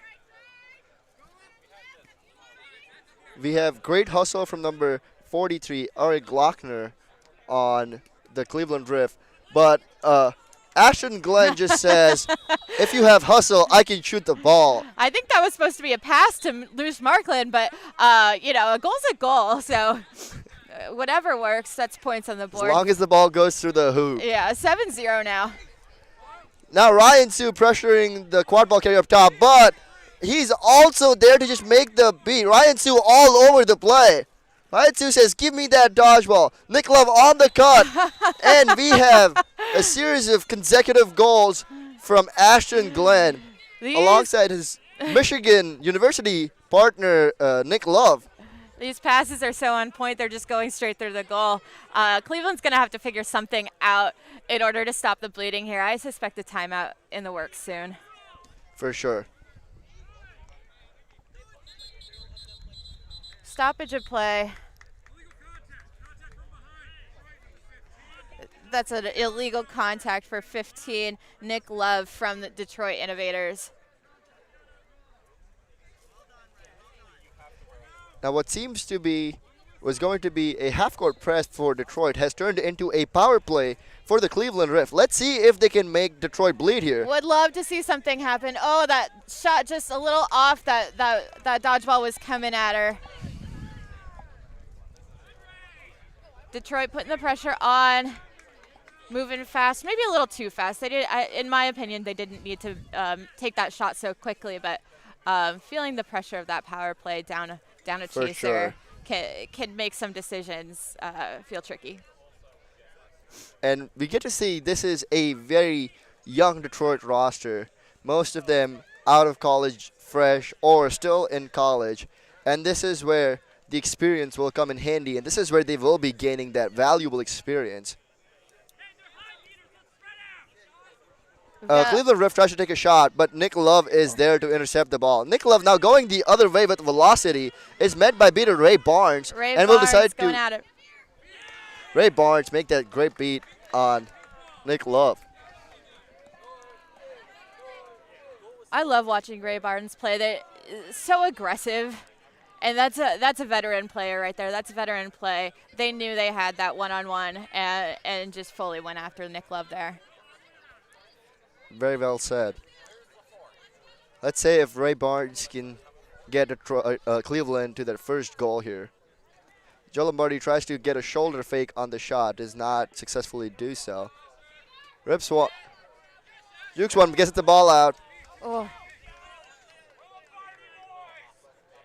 I want to see more Joe Lombardi. That was a thought I had after the game against Charlotte. He was a little quiet. I want to see more Joe Lombardi. That is what the people want too. The audience of Quadball wants more Joe Lombardi. Highest scorer in the league in both games. He's been limited.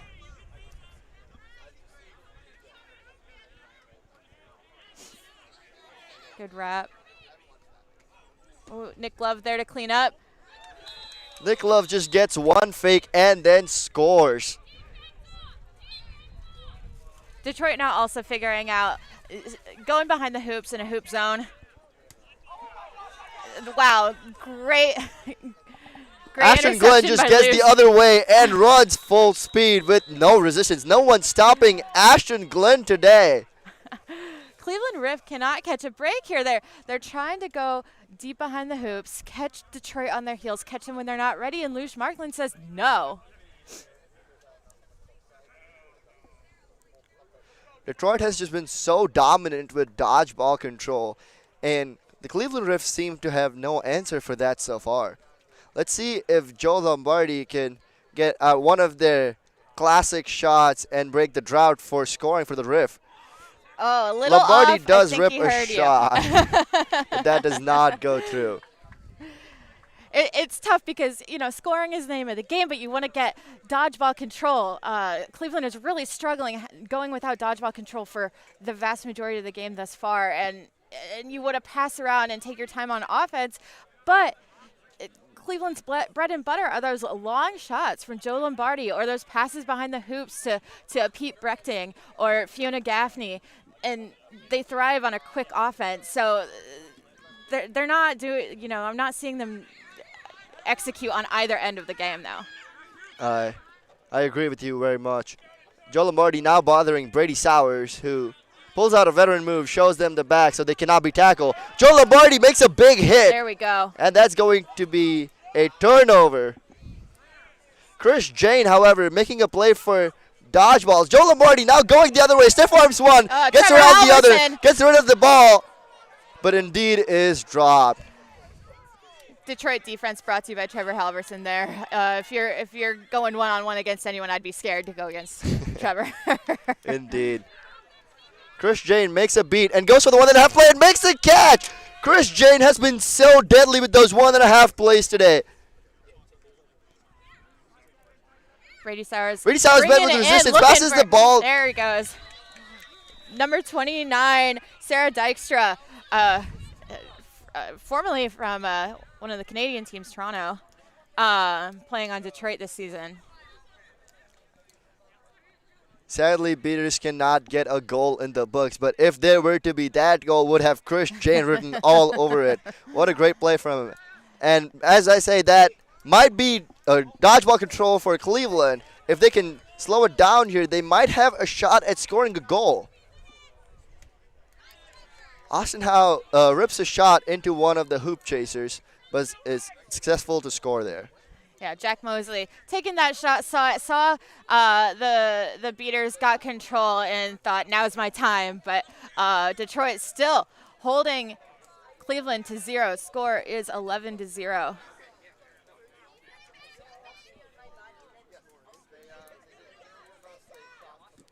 Adam Thompson making a beat there, creating a no-bludger opportunity for their defense to press. Brady Sowers is being pressured, and now Lindsey Myers will be beat out in the back, and the quad ball will be turned over to the Riff. That play had Adam Thompson all over it. Number 40 for Max Friedov was cleaning up that Cleveland defense until Adam Thompson took control of that play.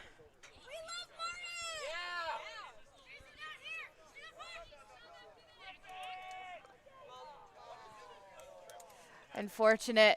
Jack Mosley, I saw he was making space back there, trying to get a hoop open. There it goes.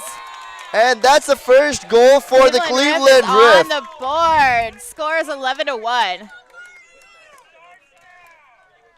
I believe that was Jackson Neofis. Jackson Neofis in with the alley-oop pass from Jack Mosley.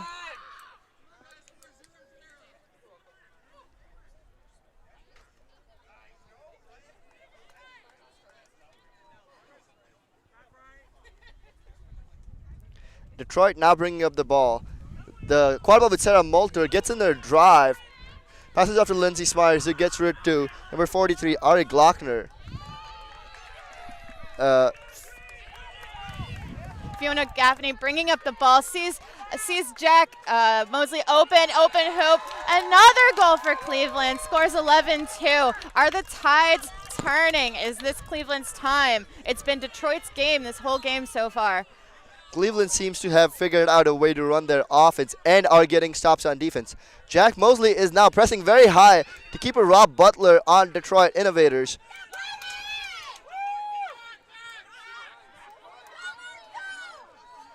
There's some life brought back into this game now. Rob Butler walking it in, protected by 44 Max Friedov.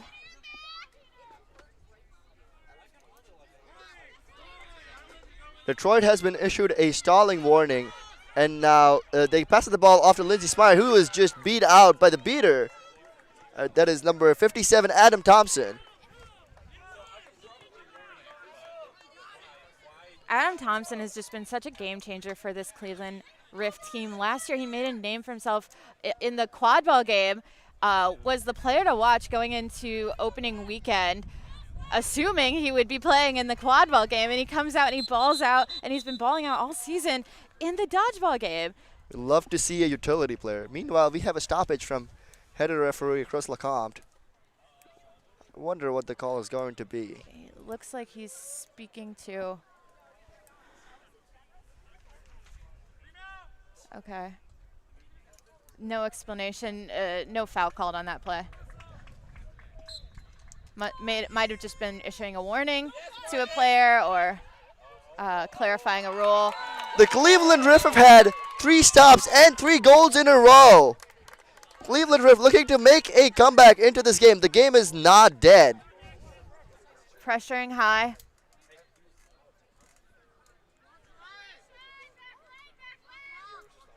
Seeing this, head coach Ryan Sue says, "Fine, I will do it myself," and gets back onto the pitch. Robert Butler gets the ball off to close side, but a block from number 18 on Cleveland Riff. That is going to be... That's number 10, Jackson Neofis. Never mind. Those numbers can be hard to read, just definitely from a far distance. But Lindsay Smyer's in there seeing the shot, but Jackson said no on that one. We've got some work to do. Cleveland has been taking this one play at a time, and that is exactly how you succeed. Let's see if they can finally have an answer to Brooks Smiley and Ryan Sue's beater pair. Ball is passed to number 7, Taylor Freeman, who has the ball on the close side. Ryan Sue now taps out number 23, Fiona Gaffney. Ryan Sue now gets beat out by number 20, Peter Brechting. However, Robert Butler is there to intercept the ball, now going the other way. I like what Delaney Lindbergh did there, keeping that play alive, making sure that there wasn't a turnover at half pitch. If a turnover had to happen down by the hoops, that's where you want it to be. 100%. Very smart play there by Lindbergh. Ball's passed to Rob Butler up top, who is met by resistance number 3, who gets the ball back to... we have a stoppage here. We have a stoppage. 20 minutes. We are at intermission. That completes our first period in this game. The score is 11-3. So Cleveland Riff will still be trying to eat the elephant here, one bite at a time as we enter the second period. The flag runner is going to be very important if Cleveland Riff have to make a comeback. For our newer viewers here, the flag runner is going to be worth 35 points. Yeah, so thus far this season, Cleveland hasn't put much pressure in the flag running game. They've more relied on their quad ball game to keep them alive in second period situations where the game is close. But it seems like this game they're either going to have to capitalize in the flag game or make some great stops on defense and get some more points on offense and definitely execute at a higher level than they did in the first half. For sure. Also, for our newer viewers, set score is going to be the leading team plus 60. So I believe the set score for this game will be 170. Yes, so that's taking Detroit's score of 11 plus 60. We're at 170. 170 or more points will win the game. Detroit, how do you feel that they handled the first half? Detroit has been very dominant in the beginning of the first half. They let 3 or 4 stops for Cleveland Riff go on Cleveland's defense and then let them score in a while. So they will be looking to bounce back from that.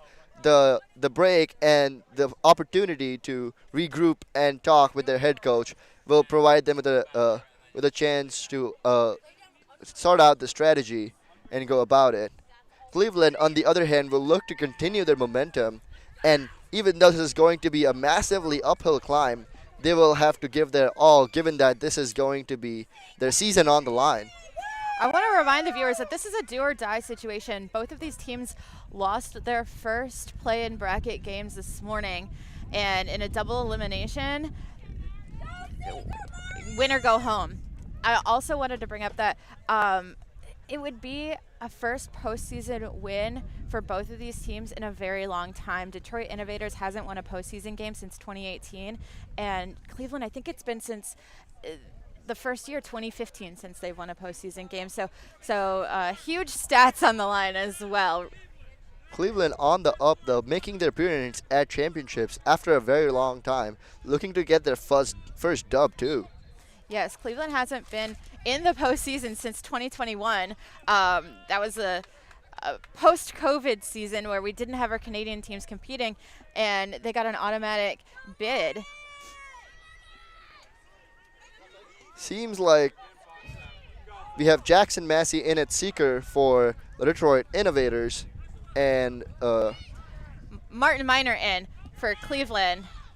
Jackson Massey getting some alone time with the flag runner.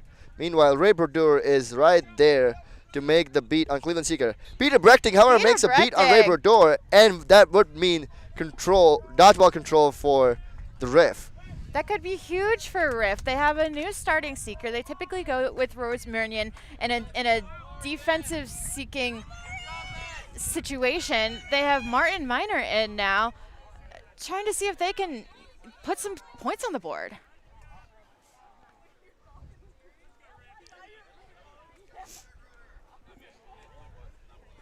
Brady Sowers now bringing up the ball, passes it to Ashton Glenn, who will take their sweet time so Jackson Massey can have some time with the flag runner alone. Martin Miner now looking to get back into the play. Ryan Sue is right there to say, no, you may not. Pete Brechting forgoes quad ball play for dodgeball control. Trust those chasers to do their jobs, and that was the right call. Cleveland gets dodgeball control, but we do have a stoppage of play. Assistant referee makes a call on the far end of the field.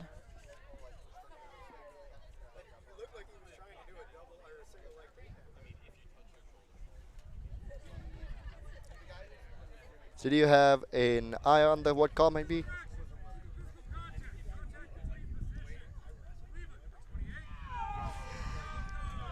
Okay, so we have illegal contact interpositional play. It looks like Martin Miner might have gotten caught up in I believe when they had a swat of the dodgeball out of Ryan Sue's hand. Ryan Sue really pulling out the veteran beater move where they just kept the ball in front of the seeker so they would bait them into a swat. So unfortunate. I mean, smart play by Ryan Sue. And it makes you wonder if Martin Miner got a little dodgeball brain there. They typically play beater, so might have saw the opportunity and just stopped thinking. Ashton Glenn now looking to go the other way with the quad ball. Jackson Massey is going to have all the time in the world with the flag runner.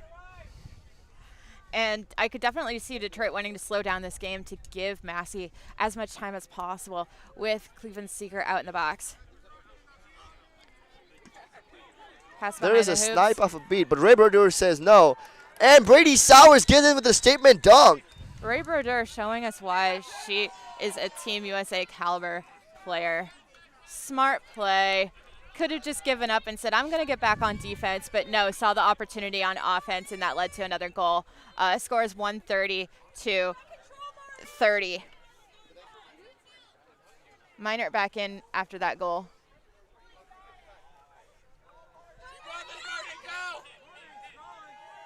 Now, Cleveland is trying to smartly slow down their offense, so Minert can have some time with the flag runner. And Cleveland Riff works. score. Goal from Ari Glockner behind the hoops. Ashton Glenn pulling out a really smart move where they went all the way to the back of the zone so they can slowly walk up the ball and give Jackson Massey a lot of time with the flag runner. Meanwhile, Max Wurdov gets the tap beat on Martin Minert.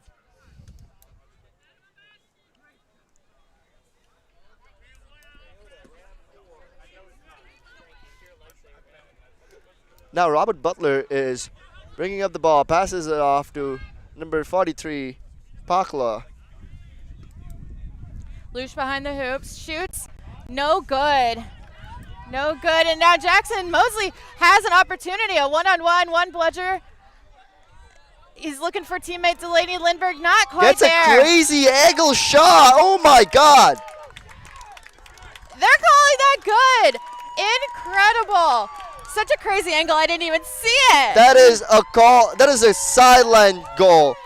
Detroit's sideline could have shot that goal. Oh my God, incredible shot from keeper Jack Mosley. Signs of life from Cleveland Riff again. Meanwhile, Detroit's just trying to get through this game. Brooke Smiley now gets the tap beat on Martin Minert. Jackson Massey, meanwhile, getting very close looks at the flag. Meanwhile, on the other hand, the Riff is able to get the stop. Adam Jack Mosley now Thompson looking to making run the other plays. way. Jack alone. And scores again, but Jackson Massey has the flag. Stoppage of play after the shot. Did they have the flag before the shot? It was an incredibly close call. Chris Let's- Lecomte and flag referee. Catch was after the whistle. Extremely No good. unfortunate for the Detroit Heartbreaking. Innovators. Oh my God.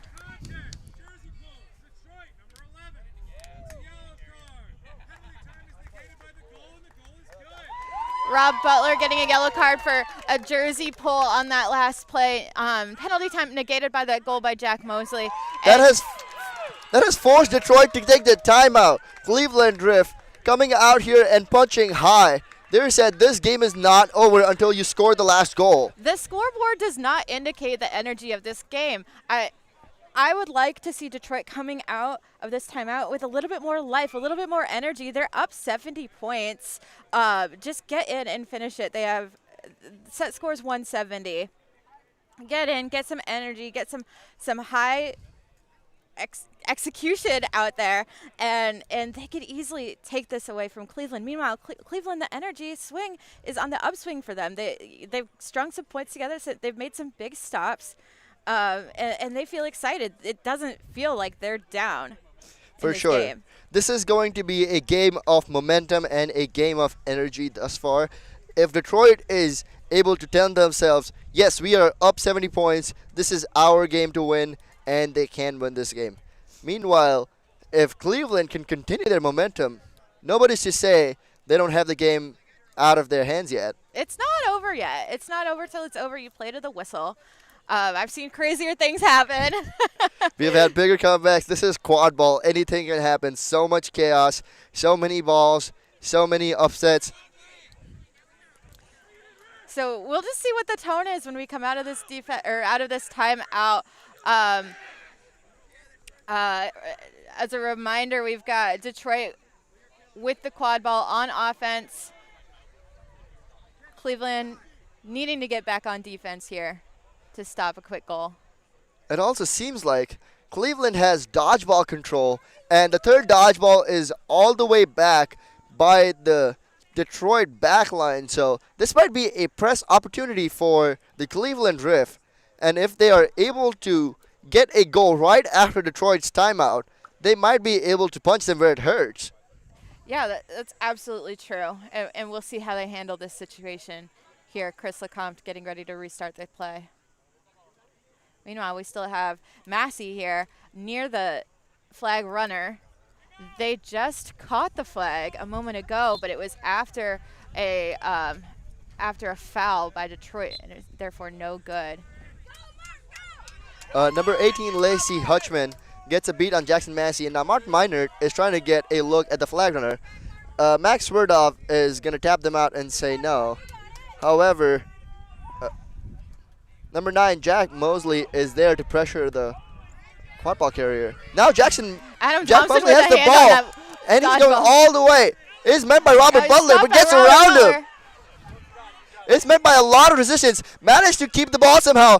Passes the ball, but Luce Marklin intercepts the ball, and now Luce Marklin is going the other way with velocity. Luce Marklin is such an underrated player. They've been around so long. They are just so valuable, but like unexpected. Luce Marklin really coming out of nowhere to get that interception. And now Detroit has their signature hoop defense, while Martin Minert is getting some alone time with the flag runner. As I say that, Jackson Massey is right there. Martin Minert now opting to go for defensive seeking, but is going to be immediately tapped out by Brooks Smiley.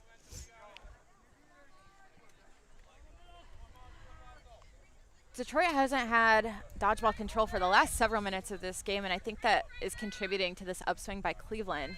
For sure. Dodgeball control is a bigger part of the momentum for either of these teams. But Jackson Massey has the catch, and it is called no good. Flag ref is calling it no good.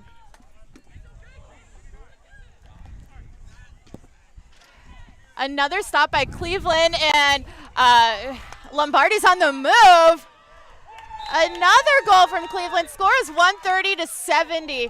They are just taking bites out of this deficit. Meanwhile, Massey, 2 flag catches, both called off. Cleveland's going to have to do something about that if they don't want this ripped from their grasp.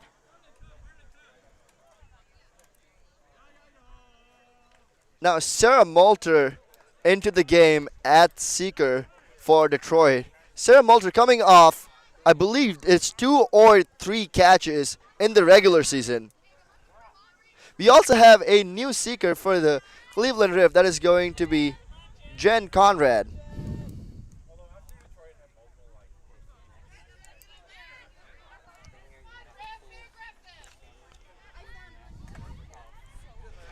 A very slow set of offensive play for the Detroit Innovators if they're trying to give time to Sarah Moulter. Brady Sauer says, even if it's a slow offense, I can still dunk. Drought.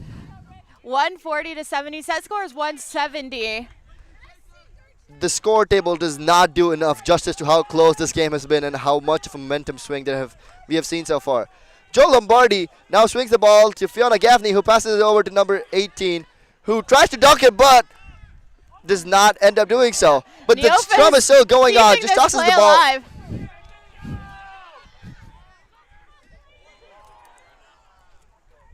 Beater for Detroit says, I'm going to put a stop to this. That would be number 91, Levi Medeiros. Working with Ray Broder, hoping to get bludger control back on this drive. I wonder when Ryan Sue will say, okay, that is enough. I am going to go into the game and finish this game myself. The audience might be craving for some Ryan Sue action. And meanwhile, Brady Sowers gets the ball on the near side wing, passes it off to, oh my God, we have a spin move here and puts it through. That will be Ashton Glenn.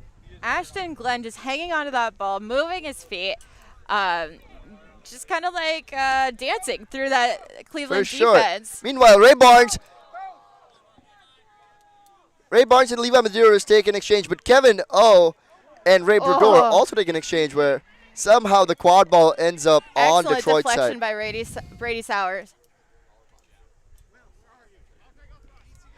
Ray Brodeur now gets a tap on Jen Conrad, and Sarah Malter now has some time with the flag runner.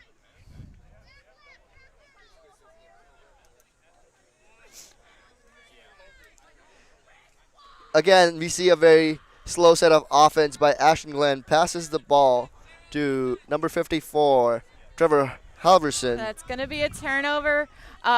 Detroit's doing what they need to do to win this game. They're slowing it down. They're picking apart Cleveland's offense. They just need to take their time. I know they're probably feeling that pressure, delay of game warnings, but passing the ball around the perimeter will prevent that and give them time to find an opening in this Cleveland defense.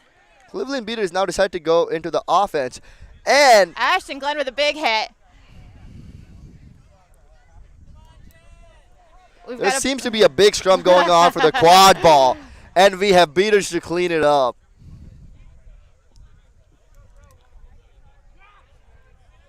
Adam Thompson rightly decides to throw the dodgeball back to their hoops and to play defense. Sarah Malter, meanwhile, still getting a lot of time with the flag runner.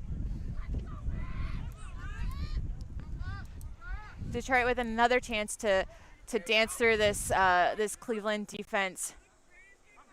Both sides opting to play a hoop zone defense so they can give their... Oh, we have a shot taken back by Amanda Margolis, but it ends up hitting the pole of the hoop.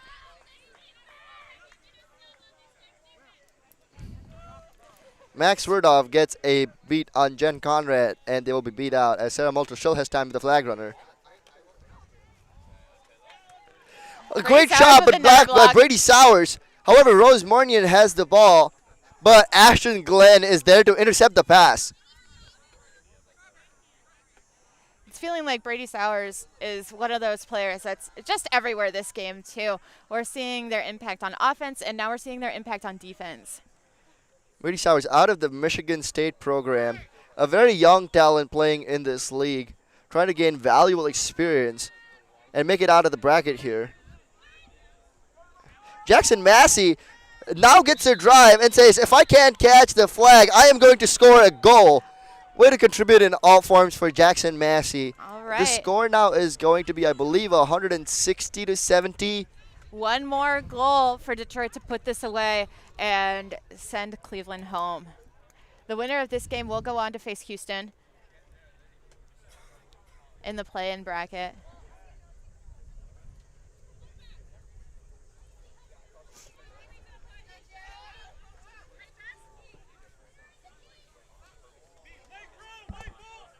That's going to be a turnover. Jack Mosley, head coach of Cleveland Riff, passed that off a little after being beat.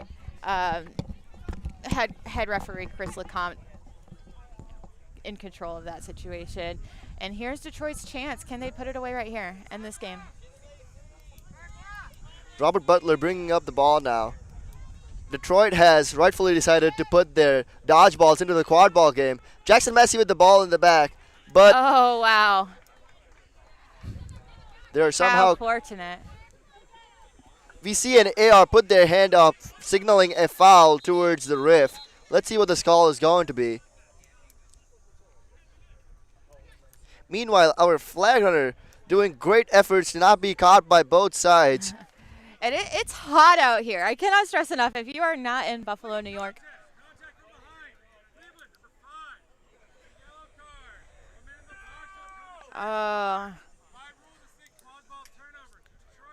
salt in the wound there. Contact from behind Cleveland, number 5, David Profusik. That gives Rob Butler the ball and another chance to end this game. This might be the power play, exactly what Detroit was looking for. Let's say if they can capitalize on that. Robert Butler passes the ball to Jackson Massey, who's now... Max Werdov just rips a beat, and the ball is passed to... And there is the final goal for the Detroit Innovators.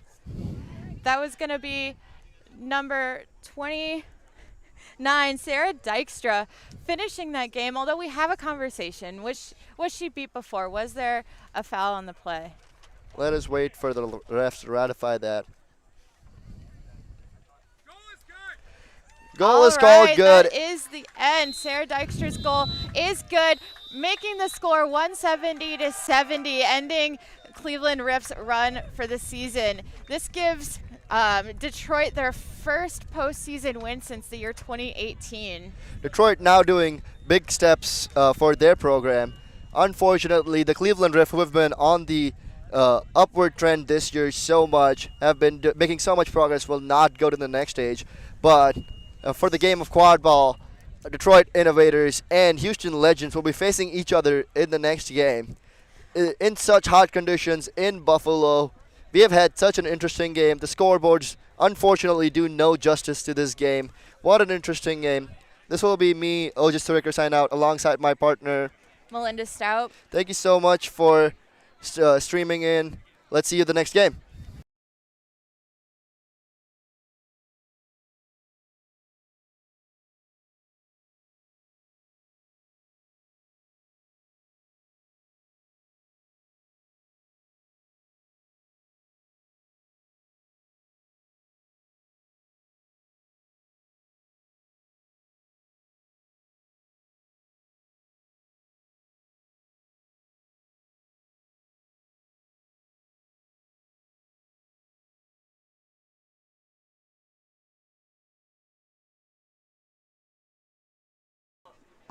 Hello, everyone. Welcome back. Obviously, y'all just watched the Detroit-Cleveland series. Cleveland, after a well-fought effort and a great, almost benchmark season for them, their season does come to an end, and what a season they had. Detroit lives to fight another day, and right now they will play Houston, who's coming off their Charlotte loss. But right now, I really want, like I said, most of the analyst desk for this entire weekend is going to be talking about concepts that we see in on the field. And so the first thing I really want to talk about is why did Detroit have that much dominance against Cleveland this game.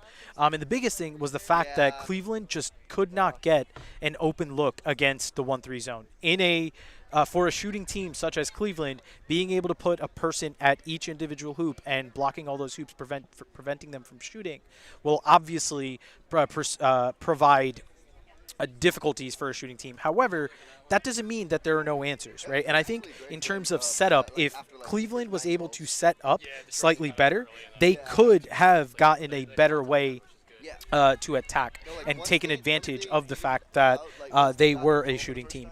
So let me set the stage for you, right? So these three red circles, they're going to be the basis for us. Each in a 1-3 zone, essentially, there's going to be a chaser in front of each individual hoop. That's the 3 of the 1-3 zone. And then the point defender is going to be the keeper. Their keeper, as everyone knows, cannot get beat out while they're in the keeper zone. And so when you're in the keeper zone, this person is immune to all beats. And so typically what you'll see defenses do is have a beater setup that's a seesaw where one beater is here, and then where's my other beater? And my other beater is right here. So typically, if this beater steps up, this beater will step down. If this beater drops, this beater will step up. That's a typical seesaw top-down set. And so when you have this sort of setup, in a 1-3 zone, typically it's hard to break. However, if you position yourself in a way where you're able to draw out the keeper, so in this scenario, the ball carrier is right here, right? If this is the 1-3 zone you're seeing, and this is the ball carrier, these are the chasers, this is your offensive beater, and your offensive chaser, right? If everyone's walking up together, what you want and how you would want to beat a 1-3 zone is, first, you want to drag the keeper out. What I mean by dragging the keeper out is you want to imagine the field, if you're on the offense, split the field in half, where it's essentially there's this half of the field and then this half of the field. That way, this breaks it up into 4 quadrants, right? You want then each of your players to operate under these quadrants. I don't know if you can see it that well, but you want to operate under these quadrants, where if this defensive keeper is operating in the middle, that means they can move from move from the left side and to the right side immediately. What you want them to do is you want them to hard commit to one side of the field, and that's what I mean by drawing a keeper out. So if I'm the ball carrier and I'm bringing the ball up, I'm going to tell my offensive chasers to go, offensive chaser to go this way. I'm going to pick a side. By picking a side, you're essentially forcing the defensive keeper to choose where they're defending. So this offensive keeper is going to end up this way, or whoever the ball carrier is. For this example, we're going to make it for easy access. We're going to make it the keeper. So in this scenario, if you have the offensive keeper on the right side, dragging out the defensive keeper also to that side, look at all of the space. Let me use a marker that will show better. So look at all of this space that opens up here, right? That's the space you want to attack. Because once you've dragged this defensive keeper all out this far out, notice that this keeper won't be able to cover that space to get to there by the time the pass gets there, because the ball will always move faster than a person. And so what you want to do is, first step is drag that keeper out. Pick a side, drag the keeper out, and you're still wanting, for the most part, to get into an offensive rhythm, offensive setup, positioning wise. So get into your base offensive positioning, but you want to end up in a scenario where, because you know you're dragging the keeper out on this side, you're forcing the attack on this weak side. Strong side being where the ball is, weak side being where the ball is not. So in this scenario, all of this space right here in these two quadrants is what the weak side is. So the idea should be drag the keeper out, and because everyone's already looking this way, once you drag the keeper out, make this pass to the opposite side. And this person now has no chasers in front of them to be able to make that pressure, defend, close out, so on and so forth, because everyone else is at hoops. And if this person decides to step up and off of hoops to cover that space, look who's open, right? And now then you're just making the pass to the backside. This person's open, drive, dunk, so on and so forth. But that's where you want to be able to just find the open pass, and you do that by moving the ball into open spaces. And so going back into this situation where once you drag the keeper out, you make this pass to the open space, right? For the most part, hoop defenders are not going to leave from the hoops, because that's what a hoop zone is. They're forcing the offensive team to create the offense themselves. And so in this scenario, you have a couple options. Once you're in this position, you typically would want your beaters to be set up on the off-ball chaser side without the ball. So you want the ball to go from this side to this side with beater protection, so that if these beaters want to attack or pressure or whatever, they can't immediately just run into they can't, let's just say these beaters weren't here, right? This beater can immediately just press. Now the offense is no good. Versus if these beaters are on here, now this chaser can make this pass to that person without having to worry, or they have a bit more time and space to not have to rush the play. And that's the biggest thing against a zone defense. You hear a lot about slow, methodical play. A lot of it is just patience, waiting to find the right moment of attack once the defense starts to over-rotate or under-rotate, or just doesn't rotate at all. And so that's the sort of thing that you want to attack and take advantage of. So in this scenario, once you've dragged the keeper out, you make this pass, and now these beaters are effectively this beater versus this beater and this beater. Effectively, let's just say these beaters cancel each other out. Now, notice how you've created this chaser and this chaser versus this chaser at small hoop, right? That's the sort of thing you want to take advantage of. You want to create mismatches by attacking the space while choosing the matchups, choosing the one-on-ones that you want to win. So in this scenario, if this chaser decides to start driving, this chaser has an option. They can either close out and try to meet them higher up, which if that happens, if you see that this person starts to drive, this person starts to close out. Now look at all of this space that opens up right by small hoop, which that's what a backdoor cut is. You want to be able to, as soon as this person leaves their rotation, leaves that hoop, and all of this space opens up, your offensive responsibility as a chaser is just to find that next open pass. And then from there, you're able to just drive, dunk it immediately. And if that person doesn't do that, what you see a lot of teams do now is you'll see these chasers come, try to set a pick, try to set a screen on this chaser. And for the most part, that's called a hammer. But however, the problem with that play is it might work one or two times, but if you start spamming that play, you'll typically see one of two things, and I want you all to start paying attention to what you see on the field. You'll see the off-ball chasers come set the screen to try to push this person off the hoop so that this person can just drive and shoot, drive and score, so on and so forth. However, there's only so many times you can do that, because often you'll see smart defenders, they'll either have their back completely turned so that you can't push the person from the back, meaning that pick screen that you're trying to do is now no longer eligible for you to do. Something else you'll see is a lot of hoop defenders, the savvy ones, they'll step onto the base of the hoop so that way as soon as they get pushed or touched, they can immediately fall back and say, oh, I got pushed. It wasn't reckless dislodgement. It was me just getting pushed because of the offensive chaser. And oftentimes what happens is this person will push them, this hoop completely will fall to the ground, and now the offensive chasers have done all of that work to now completely be removed from the play because now they no longer have a hoop to score on. That's the sort of thing where you'll start seeing these teams do these plays and try to create picks and screens at hoops, and unfortunately they hurt themselves in that process because of the fact that they're just immediately pushing people off into the hoops themselves and taking away a scoring option.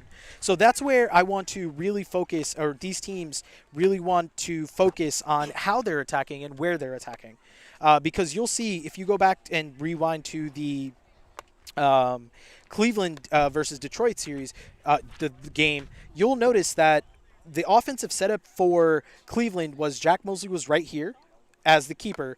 They had an offensive chaser down here, but unfortunately, you notice how specifically I had my offensive chaser above the keeper zone, and I know it's slightly wiped out right now, but this is the keeper zone. The offensive chaser should be above the keeper zone. The offensive chaser for Cleveland was underneath the keeper zone, which makes it now this pass is no longer viable because this person at hoops can jump the pass. That's the sort of thing where positioning is extremely important, and taking and operating space is very important, and having the space to do that in the first place is what allows everything else to happen. And so with that, that is my quick little breakdown of what Cleveland could have done better against this 1-3 zone that Detroit ran. And we are running up into the start of the Charlotte versus Washington series, and we will be right back. Don't tune away.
Hello and welcome back to Buffalo, New York. We are still in the play-in bracket. We are about to decide the 7th team to make it to the quarterfinals of MLQ Championship 2025. Will it be the Washington Admirals, who finished 3rd in the East Division, or the Charlotte Aviators, who finished 4th, but who did beat the Washington Admirals in their regular season series? I'm Ethan Sturm alongside Emily Hickmott. Emily, what are you looking forward to seeing in this game? I think this is truly a classic of MLQ Championship. I think this has happened basically every year that this has been occurring. And so I think, will this be the year that Charlotte kind of gets the boogie off their back and, beats Washington? They've already shown that they can do it twice this summer, so let's see. And those rosters were quite a bit different than the ones that are here today, so it's going to be an interesting matchup. Yeah, Charlotte was missing some key pieces, with the World Cup quickly approaching, but Washington was missing some key pieces too. And, while Charlotte's really relying on some of its veteran core, like the Cody LeBeauvs and the Celine Richards, this is a young Washington team featuring some young stars from that UVA program, with some veteran, obviously, head coach John Gaffigan, one of the more veteran players still playing MLQ. So a real mix on that squad. Yeah, looks like Alex Amidal's about to start. It's going to be Lee Hodge running against Brian Mulcahy. And Mulcahy gets there first. Hodge looking for the wrap. I think Bourne just hit one off the back of Mulcahy. Friendly fire. Washington will start with quad ball control. They will start with dodgeball control as well in the hands of Bourne and Adelish. Yeah, it looks like they're running a nice little box offense, probably going to try and attack the corners here. And it looks like Colin's going to go run at 1.5 on Tony Bonadillo. Yep, and Gaffigan goes right by Hodge, hits the lane, floater over the top. It was an attempt there by Caitlin Breslow, but Charlotte, as they've been doing all morning, really shutting the door on that dunk. Now Liz Stone's going to try their hand. Liz Stone doesn't try the dunk, slides one past Zach Thompson instead. I think they're going to have a rough discussion here. I think there might be a call on to whether or not that beat happened before the goal. It's going to be a tough one, but we've got a lot of good refs out there. And I just want to call out Melissa Ross on that block right there. Those are really excellent hands. And I think it's just demonstrating the things that she's been able to do for the last 3 or 4 years, where she's really just grown into such a good hoops defender. Ross is really one of the more unheralded players, I think, in this Charlotte program. Does a little bit of everything, is a real, cutting hound around the hoops on offense, and obviously contributing on defense. We saw beautiful stuff in that first game, very similar to that one, maybe even better against Houston, doing it all for this team. Yeah. It's going to be called no good, a beat before. So the score stays 0-0, and Zach Thompson's going to be bringing it down. An early hat trick for Thompson in that game against Houston a couple hours ago. Hodge, who was pulling the strings of the offense as Thompson was getting that hat trick, has the ball now. There's an exchange in the dodgeball game. Ethielesh is going to get a press opportunity. Thompson has to go around Mulcahy. He does so. Liz Stone meets it, though.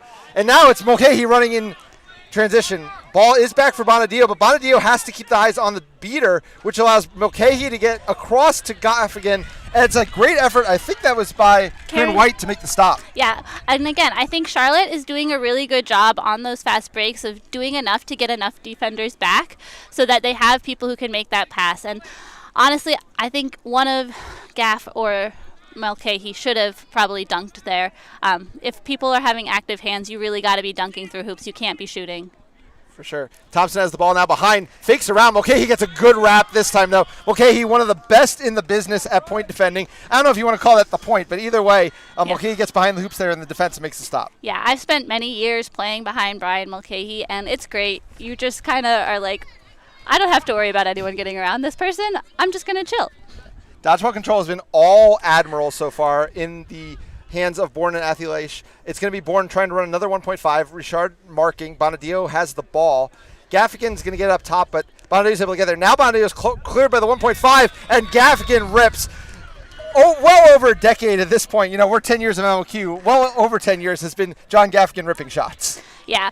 I think what Gaff did really well there is actually take the space to get really close, because then it kind of caught Thompson flat-footed. And while Thompson's a really good hoop defender, when you're flat-footed, it's really hard to make a decision.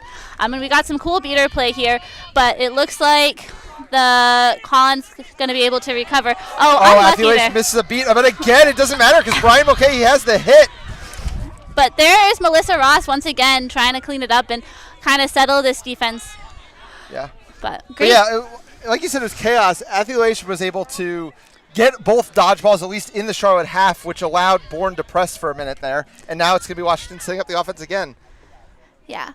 I do kind of want to see a little bit more movement from this Washington offense. Everyone's kind of standing, and you really get people out of the way when they're. But there we have the young chaser. I think against hoop defense, you have to make 2 passes, and it was the first pass to Gaff and then the pass behind the Breslow, and Breslow, as you said, finished with a dunk. That's what you got to do against hoop CD. Yeah.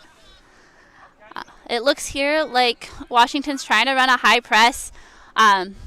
With Julie Neutzel subbing in at beater, taking the point out, cap out of Lee, and I think that's a good choice because Lee does take a lot of the offensive load there. Yeah, they've been running this press all season. It's gotten them a lot of results. It's going to be White trying to keep the possession alive. Breslow, though, is just going to take it right off of her, and it's really been all Washington here early. Yeah. I think they probably have a chip on their shoulder from the losses earlier this season, and I really want to take the easy way into the play-in bracket because the winner of this does get to go on and face one of either New York or San Antonio. Yeah, Joey Bay now subbing in the game at beater to run a 1.5. Tries a charge. Ball goes to Gaffigan. Gaffigan finishes through this time, taking it all the way. It's 3-0 Washington. And, some key pieces missing for Washington this year, this weekend, Diana Howard and Adrian Koretsky. But big minutes from first Avilash and now Julie Neutzel as free beaters have really paid dividends so far. Yeah, and I think that's a skill that Neutzel especially developed this summer, or this USQ season.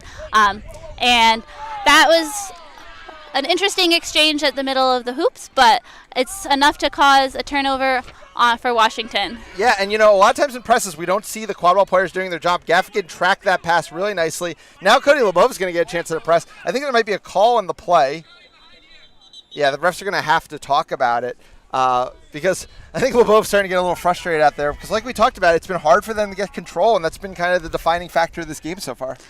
Yeah, and I think one important thing to remember about control is it's good to have control, but it's better to use control effectively, and I think that's something that Charlotte has always been really able to do. I hate playing against that team with control. It's annoying. Yeah, and it definitely, obviously, for a long time, the top beater pair for this team has been Richard and Lebov. It seems like this weekend, a lot this season, similar to some other teams we've seen like Boston, trying to split up kind of their best pairs to kind of stretch out their minutes. That's what they've been doing here. As this game starts to go a little Washington, we'll see if that changes at all. Yeah. Ryan Davis was pressing Breslow, but it's going to force a turnover. Yeah, and that's a great play from Lebov there, really causing that turnover. And that's a great... Yeah, White's able to get it to Ryan Davis.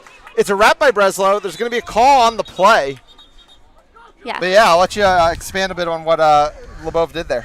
So there, Coach Lvov did a really good job taking an early exchange with Bay, who was caught out of position, which allowed their chasers to just take off in the other direction. It does look like there's going to be a turnover back to Charlotte. Let's see if they can use this power play to capitalize and get their first goal, as the score is currently 3-0 Washington. Yeah, it's going to be Davis's ball. Unclear if they're going to have a shooting lane. Yeah. And using that classic MLQ rule where you can kind of pick the restrictor line where you want to attack on an advantage play. So this should be hopefully a good goal for them. Yes, Davis able to put it away. The rules director of MLQ definitely going to know how to use the rules as needed to get that goal. Yeah, very well taken there. And that brings it into 1-3. And I do believe that Breslow should be released from the dot box on that. That might be something Washington checks on. Yeah, Admirals checking on it. Nobody said anything. Yeah. Unless there were two cards called in the play. And that's yeah. the only thing I can think of. I think that makes sense. So, which does mean if they were both yellow cards, that person can only have one more card, as 3 yellows is a red in MLQ. Yeah, Riley Starr subs into the game, one of the longtime stars of this Washington program, and really the Washington area has put so many years in there, trying to get around Ryan Davis, being marked for the time being. Yeah. Now and Ryan Davis makes a big wrap. Joey Baylor's going to come clean it up. Now Riley Starr's in the lane, floats it to nobody in particular. Zachary Thompson is in the lead, but Joey Bay comes flying back into the play to make the stop. Ball's still on the ground, and Shane McConaughey is able to slow it down. Yeah, I think that Bay is really showing their speed there. Like, that's someone who knows how fast they are and used it really well. Oh, Mikhail Above gets around the hit from Bay and then catches against Jeanette High. Meanwhile, McConaughey's going to get the ball. Call beat before, though. Ryan Davis looking to run. Yeah, that's a great beat from Mickey Harrelson to stop the goal there. And now it's, oh! But Caitlin Breslow with the last second hit on Davis. Davis visibly frustrated, and Joey Bay has a big wrap on Cody LeBove. Yeah, I think there might be something happening over there, and I just want to, again, call out LeBove's catch on Jeanette High, who subbed in earlier. Cody is one of the best catchers in this league and has been doing it for so long. So it's something you got to learn. Don't always throw at Cody. He's going to catch it. Yeah. Slove's going to come off the field. Josh Peck going to sub in. I think maybe we just caught a hand to the face. Yeah. Bay is also actually going to come out of the game. Yeah. But I think just adjudicating what happened over there, and it looks like Charlotte will maintain control. And I do think since they've had control, they've had a lot more luck making a lot more stops. I think it's been a few minutes since Washington's been able to find any real chances. So again, control being a key part of this game. Yeah, it was interesting because obviously LeBove's so hard to beat in exchanges, as we saw a couple times with his catches. But Bay's physicality was at least able to mix things up enough that Washington got some half looks. Obviously, that McConaughey look was a pretty good look. I mean, like you mentioned, Mickey Harrelson, the last second stop there with the beat. But overall, I mean, we still got a game here, 3-1, after it looked like early on Washington might just start running away with it. Has not been the case. Obviously, Washington was at the downside of Charlotte coming back against them huge in game one of that regular season series as well. I think that was 8-1 to start. Yeah. There is going to be a card coming in, I believe, against Joey Bay. Yeah, and I believe Colin Bourne will serve the penalty time, and that is going to be a turnover. So Charlotte has a chance to bring it within one now. Yeah. Obviously, the pros to Bay's physicality we just talked about, but Bay obviously a card-prone player as well. Yeah. Peck's going to miss an exchange there with High. High is able to throw back. He's able to go gather their ball. Ryan Davis slips on the turf. Zips it across to Corinne White. No, denied. But it's Cole Tibbs who has it now. I think they're going to say that White just played a little too long after that beat, so they didn't count Tibbs as a rebound. Yeah, that is a great play by Jeanette High, getting back into play and making that beat after an exchange in the middle. Really recovered well and made the key beat that stopped the play. So 3-1 now. Again, Washington's kind of going to need to figure out how to get control back. But right now, facing a beater power play, only so much you can do. We'll see if Charlotte can find a chance to press here. Stars obviously taking his time, as he should, with Colin Bourne in the box, serving Joey Bay's time. Jeanette High wins another exchange. And that's a great way. Great hands again from Melissa Ross on that. But McConaughey keeps it alive, though. Zips it behind. It's going to be Janice Smith there. Can't get that one to go. It's going to be in the hands of Ryan Davis now. Colin Bourne does check into the play, but dodgeballs are with Peck and Reese. Yeah. I will say High did a really good job there as a lone beater for Washington, giving them an opportunity, and I think really only Melissa Ross' really active hands stopped Julie Rankin from dunking. So great play all around. Oh, Solminski sets up the alley-oop. Ryan Davis can't handle it, but well played by the head coach there. A nice little idea. Yeah. Now it's Riley Stars running the other way. Dodgeballs are kind of chaotic. Now Josh Peck has one. I think Stars going to have to slow it down. Gets over to Rankin. I think that is going to be the case. Yeah. Davis kind of shading Stars' side, giving Rankin the space if she wants it. Obviously, she wasn't able to convert on that last time. I think that's dangerous, though, letting Julia get that close. Oh, and nice job by Tibbs coming flying across from the middle hoop to make that stop. Yeah, and I think number 55, Smith, if they catch that running, I think they'll have a little bit better opportunity because they'll be coming downhill and it'll be able to get a little bit more power on it. Yeah. We're still stuck at 3-1, getting up towards 9 minutes of game time. It definitely feels like since that first line of beaters kind of went off for Washington, they've kind of struggled to maintain control. And as I mentioned, now they have the full first line back in the game. Athletes back in alongside Bourne with control. Athletes misses a beat there on Davis. Yeah. But it's going to get a press opportunity because now Hannah Reese has to track that down. Goes behind to Tibbs. Tibbs tries a shot. Tough to shoot into a hoop zone. Knocked down by McConaughey. Yeah. I do want to shout out Reese making sure that Charlotte has a dodgeball black and is able to kind of have a little bit more time to set up their defense. Although Washington does run downhill with their beater, which is a great way to get goals. Yeah, they did have to give up dodgeball control for it, but most teams, trade, especially in a low-scoring game like this, a goal is worth the trade of dodgeball control. Yeah, so that makes it 4-1. Yep. And that was a great take by Riley Stars. Yeah, now we really have to see if Charlotte can kind of get something going in the half court. It hasn't been their strength at all times this year, and when it is, it's usually with Lee Hodge on the pitch. Lee Hodge has been out for a while now. Yeah, and I'm interested to see if we'll see a 1.5 from Charlotte here. They do have control, and I do know it's something that Bonadio enjoys running, but I think right now they're doing a good job moving the ball around, because when you're going against a hoop zone like the one that Washington's using, you really have to do something to make the zone change, and passing between the top 2 chasers doesn't really do that. For sure, as Naresh was laying out so nicely for us at the analyst just a few minutes ago. Ryan Davis in the lane. There it was. That was that changing pass to get somebody who's cutting towards the hoops. Well, what you wanted Smith to do on that former play, where Davis was able to just catch and release, gets the job done, 4-2.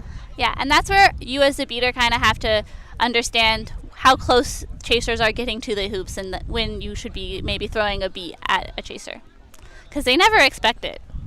Nathan Junn checking into the game for the first time for Washington, one of the leading scorers of the team, alongside Zan Siddiqui, his teammate at UVA. Yeah, both absolute firecracker players, really just bring a spark to whatever game they're in. Yeah, with a great career ahead of them, and obviously their teammate Chantal as well, who's been great for the team. Unfortunately, not with them this weekend, but an absolute star in the making. Yeah, UVA just plays fun quad ball. Yes. So Charlotte is able to get the stop there. They have been, making the most of it. They do lose control. Celine Richard checking back in, so now it's starting beaters against starting beaters on both teams. Yeah. Davis has the ball, working on Junn. It's a throwback from Bonadio. It's going to be a race for control. Richard loves a race. And in the meantime, Colin Bourne loses control of their dodgeball. Ryan Davis flies through the lane, scores. Yeah. And we hear a call for none. Unfortunately, the quad ball is not there, so it's really unfortunate that the beaters were able to give a none opportunity, and where the ball was just not there. But it looks like Junn is able to take that space and go. And honestly, if you want someone running a fast break, I would take someone from UVA any day. Junn's little push floater, a skill that I feel is like a lost art at this point in quad ball, made it look so smooth there while absorbing the contact from Ryan Davis. Gets it back up to a 5-3 lead. Yeah, but still close. And I will say, Charlotte in general has been kind of cooking bread and butter of flag running on pitch. So a nice jump dodge from Bonadio there. It's not enough to get control, though, because Bourne just wins the race over Richard. And then Ryan Davis never knows that's coming. It's running in transition again. It's Nathan Junn in transition again. 6-3. Yeah. Oh, that's really quite unfortunate. And you hate to see it. Just a little bit hard for the Charlotte beaters there. The ball's rolled off pitch, and it looks like Charlotte's going to go ahead and take a timeout to kind of take a second to catch. And I think that's a really smart timeout. I feel like some teams just kind of forget that you have a timeout. And if you're down 3, that's about when you want to be taking it, because that's about the point where it gets really hard to come back and keep it close. Yes. So really smart timeout here from Charlotte. What do you think they're saying to each other in the huddle right now? So, I think what it comes down to is that when Washington has this control and they can run their press, all season Washington's look their best when they can do that, because they don't really want to play a slow half-court game. We saw some success with those 1.5s, but they want to live running, and that's what their coaching staff has said, on MLQ Replay and talking to us throughout the year, and it shows there. Those are the 2 easiest goals they've gotten all weekend. So I would love to see Charlotte, slow it down, figure out how they're going to isolate these beaters, a specific play that both gives them passing options, but also gives their beaters a real chance to play for control. Like we said, you sometimes it's worth giving up a goal for control, and that might be the case for Charlotte at this point. Yeah, I also think just making sure not to get overcommitting into the dodgeball game is something that can be really helpful. Like, if you know that they want to run, just always have a dodgeball back, because people don't want to run on one dodgeball. I also want to call out Tony Bonadio's jump dodge. That's another thing that that person's been doing it forever. So try maybe pump faking and then throwing. All beaters have tendencies, and that's one of Tony's, I feel. For or sure. Bonadio's. So something out of the timeout, or Joey Bay now in the game. Mm-hmm. With Nutzel, and then we have Celine, Richard, and Bonadio in still for Charlotte. And it looks like Brooks has subbed in for Charlotte as well. So. And we are back live. Lee Hodge back into the game. First time we've seen them since the opening minutes. We're now at about 12:30 with a 6-3 lead. Yeah. And I really want to see Charlotte kind of try and recreate the play that kind of worked for Ryan Davis, where they're really pushing basically what they're doing right now, which is hitting cutters Yeah. on a run. That was a beautifully executed offense all around, finished off by Lauren Hirsch. Yeah. 2 passes, get the hoops defense moving. That's Yeah. exactly the kind of thing we want to see. Yeah. I was talking to their coaching staff earlier, and they were saying how they've really been focusing on those passes. Yeah. And it's just in the last week where they really have been clicking at moving the ball around the defensive zone. We definitely saw it there. Yeah, and I want to call out, first of all, that's a great take from Zan Zadike, but also in the beater game, in that last play, you kind of see Joey Bay overcommit a little bit, which allowed Charlotte to get control back. However, they did do enough to make the Charlotte beaters kind of spread out and give Zan Zadike that driving lane, which was a great take. Yeah, we've seen that a number of times. We've seen, Athilesh do the same thing where it's more create chaos, maybe not get control out of it, maybe even lose control out of it. But we've seen how good these Washington chasers are with no dodgeballs on the ground at finishing against this team. Obviously, Mr. Ross shut down a couple of those attempts early, but lately, especially with this young UVA line in, they're just having their way if there's no dodgeballs. Yeah, and I think it's something where sometimes you just have to make the hit, and I think there are a lot of people on Washington who are going to make that hit. And I think Charlotte needs to see a little bit more physicality and kind of make it harder for them. Like, do a little bit of a push. Like, use your hand. Don't let anyone feel comfortable receiving the ball. Yeah. And speaking of hits, that Brooks hit did not stop the goal, but I think it might be what being discussed there. Zadiki took a hard shot on that one. Yeah, and we hope they're okay. They seem fine. Yeah. They seem ready to play. To be young and able to be pushed around. But, yeah, I think this is turning out to be a really exciting game so far. It's 4-6. Yeah, I mean, every time we've seen these two teams on a pitch this season, it's been great quad ball. We're definitely one of the series of the season when they matched up the first time. And really, that's all Washington's brought all season. They obviously took down Boston, which was a huge series win for that team. The New York series, they did get swept open the season, but for a young team that was still getting together, the games were competitive. I think more competitive than a lot of teams expected them to be. This is a team that we've seen so many iterations of Washington over the years, right? We saw there were the early versions that had a lot of Maryland. Then obviously there was Tyler Trudeau and Julia Baer and Brian Mulcahy coming down from Boston and what that did to the team. And obviously Brian's still with the team, but now we have this younger core, the West Virginia group with Colin Bourne, the UVA group, all kind of coming in to make this new team, and it's really exciting to see where they're going. Yeah, and I think Washington is doing a really good job balancing experience and youth in their lines, which I think allows for a sense of control, but also the excitement and energy that you see from a lot of these college teams, and we really love to see it. Okay, so it looks like the call is a blue card for unsporting conduct after the goal. From what I could see, I think Caleb Brooks might have taunted a little bit after the hit. Obviously, taunting generally legal in quad ball, but doing it over someone you just slammed to the ground, questionable. Yeah. So Lee Hodge is going to run. It is going to be brief, no dodgeball. Melissa Ross has it. Melissa Ross finishes through the contact. That's what I was talking about, just a cutting merchant. Yeah. She has such good hands and is so good at finding the hoops while she's moving, which is such a hard skill that she's really perfected. Yeah, because she was not next to the hoop when she received that ball. No. She had to immediately, while about to take contact, get an idea of how far she was from that hoop, execute it perfectly. Yeah. Game stays close, 7-5 here. Yeah. And obviously, I think we all agree that the flag runner game favors Charlotte, so definitely Washington wants to get something going here before we get to 20 minutes. Yeah, and I will say LeBeau and Richard are flag runner on pitch machines. They are so good at controlling the space and are just so good at giving their seekers an opportunity to chase. Yeah, and Washington knows that because that's how they lost that series in the flag runner game in a big way. Caleb Brooks going to shoot out there on the pass. There's going to be a beat, and Lee Hodge is going to pick it up. Yeah, I also think it's interesting because they have very different philosophies, because I think against Boston, you kind of see Washington be like, we don't need to catch. We can just out-physical that team, and that ended up working really successfully them against Boston, so it'll be interesting to see if it works here. Yeah, I mean, Hodge and Davis a little bit more physical than what Boston tends to put up at the point for sure. So Melissa Ross got the ball on the far side. Jen trying to cut off her angles. In the end, it's just going to go back to Hodge, though. Close in on 15 minutes here. 7-5 lead for Washington. Winner going to the quarterfinals. Yeah. And it looks like they're trying to get that ball to Melissa Ross for a cut, but that's a great all-around play from Charlotte. That's actually great team offense there, especially with Cody LeBeau taking a tap on that hoop, indicating this is where you he thinks this people should be attacking.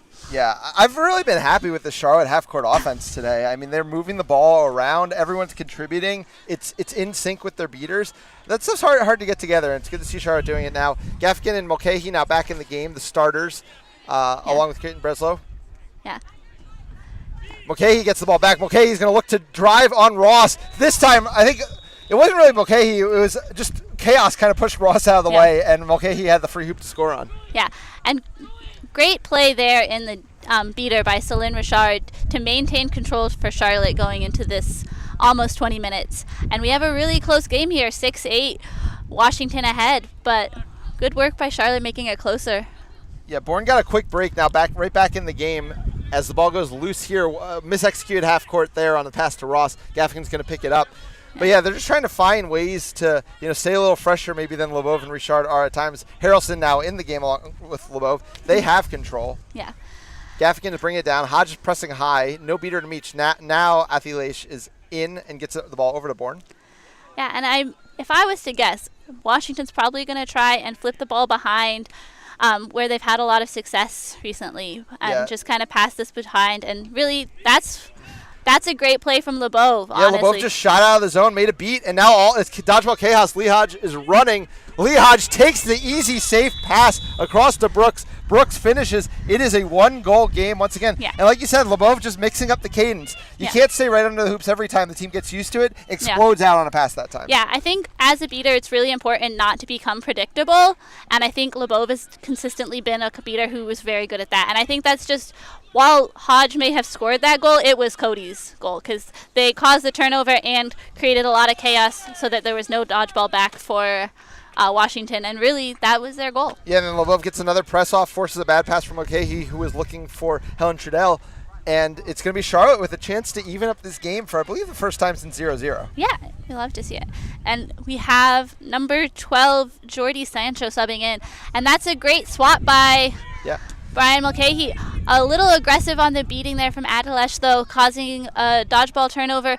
Let's see if Charlotte can do a lot with it. So we saw Jordy Sancho come in about this time in their first game as well, and just having the fresh legs was just energy impact. As I mean, a lot of these beaters, we've seen Colin Bourne probably run 4 shifts already in this game. Jordy Sancho coming on fresh, see what he can do. Got control right away, but missed a tap beat after that. Nick Thompson now on the field, getting wrapped up by, I believe, Gaffigan. Yeah, and that's where you see that Gaffigan, veteran presence. Really smart play, got the arm. Once they had the arm, went and finished the wrap. Easy turnover for Washington. So, yeah. So now it's going to be Mulcahy walking it down. Once again, it's going to be up to Bourne and Athilash to figure out how to get control back. Yeah. Mulcahy gets across to Gaffigan. Ooh. Oh, Gaffigan, the teardrop on the short hoop. One of, in my opinion, the hardest shots to hit in quad ball. He made it look pretty easy. Yeah, that's a shot that he's been making for her as long as I can remember, and I know it's one of the reasons you've always really loved watching Gaffigan play. Yep. Hale gets tied up by Mulcahy. Ball's on the ground. Definitely a card coming. Multiple refs had their hands up. Yeah. Might be in the beater game, though. Yeah, I think it might be a third dodgeball play, but let's see what the beater's call is. But again, great defensive play there by Washington, recover. Yeah, it looks like they're just turning a dodgeball over, but there should be no other additional fouls. But the problem is that's at the same moment that they just had a quad ball drive pretty much stopped. We're going to have to see how everyone gets stood up in the quad ball game, but I think they're going to get a stop and get control and have a chance to possibly suddenly push back up to 3 up before 20 minutes as in a game where we just had Charlotte on the field looking to tie the game on offense. Yeah, really key plays there from Gaffigan, the coach. But right now I think this is going to be, if Thompson goes for a hit here, that's a really smart play to let your beaters kind of recover and kind of keep Washington from running a fast break, which they that they want to do. Yeah, Avilash cleans everything up as Hannah Reese gets the ball back and hands it over to Jordy Sancho. Yeah. Ball's either a little damp or a little too blown up. Temperatures have been rising pretty quickly as we get into the afternoon. Yeah. Balls tend to inflate alongside that. So. Yeah. And looks like it's 18:40. So we got a couple minutes, but think it just got a little bit sweaty out there. So everyone's working hard. So. Yeah, I mean it's great. It's a great game. A nice preview of the kind of games that I'm expecting as we move on to the quarterfinals, which one of these teams will be headed to with a win here. Yeah, and the loser will go on to play the winner of Detroit and Houston, right? Yeah. Breslau has the ball behind, marked hard by Slominski. Pass bobbled, but Mulcahy gets it and dodges a beat. Whether it went through the first time didn't matter because Janice Smith stuck with the play and finishes. Yeah. And I think that's really heads-up play ball Mulcahy. He really gets a lot of defenders on them and then offloads it to someone who's open. Yeah, and this is what we've seen every time Colin Bourne finds themselves in a beater matchup they feel they can dominate. The press comes out, the opportunities start opening up for Washington. A big hit there by Hale. Yeah. Ooh. Cody Lebov now back in the game, going to clean it up. Yeah. Yeah. And great defensive stop there. Lebov with the great block to get, and going into 20 minutes, Charlotte has control. So if they can get a goal right now, that's honestly a perfect ending to this 20 minutes half. Ryan Davis already putting on the yellow, so we know where they're going in that regard. Yeah. But Rexdale has the ball behind. Yeah, and Charlotte here has to kind of have some creativity without having a beater involved because neither of their dodgeballs is going to be involved. And that's a great almost play by Jeanette High, who used her foot to almost steal a ball from Lebov. Very good work. But looks like we're going to end this half 10-7, Washington ahead. It looks like Alexander Vega out of the Austin area is our flag runner. So what are we expecting? I know we've kind of already been discussing it, but what does success look like for Charlotte and what does success look like for Washington? Sure. So, I mean, obviously it's always a little trickier to be the team that I think is leading in these situations because I know that sounds so weird, but because you have all the options available to you, right? Like Charlotte has to play, either we're, kind of conceding in the flag runner game, we're trying to get back into it with quad ball, and then it's up to Washington to stop that, or Charlotte can choose the other. We're going to go all out, try to get a quick Ryan Davis catch. We already saw Davis catch Vega once quickly. I think that's the route they're going to go since Davis is getting the start. So on Washington's side, they have a choice. Do we want to try to contend with Lebov and Richard, who we've mentioned have dominated this team in this period before, or do we look to maybe get +2 or +3 in the quad ball game while Ryan Davis is scoring, and then sure they get 3, but hey, we're still up 2 or 3. We've been better all game. We can finish it out from there. The worst thing to do is to get caught in between. If Lebov and Richard start dominating around the flag runner, and then Lebov does what he did in the Houston game, which is find opportunities to just beat quad ball players as well, things could get really bad for Washington very quickly. So Washington needs to commit to a game plan and execute it. Yeah, and I do think they have so many players on that team that you want to see taking runs in an open field that they really could just run the ball at Charlotte and make Charlotte chasers have to step up in a way if Cody and Celine are committing here to the flag runner. Oh. Quick correction, the score is actually going to be 11-7.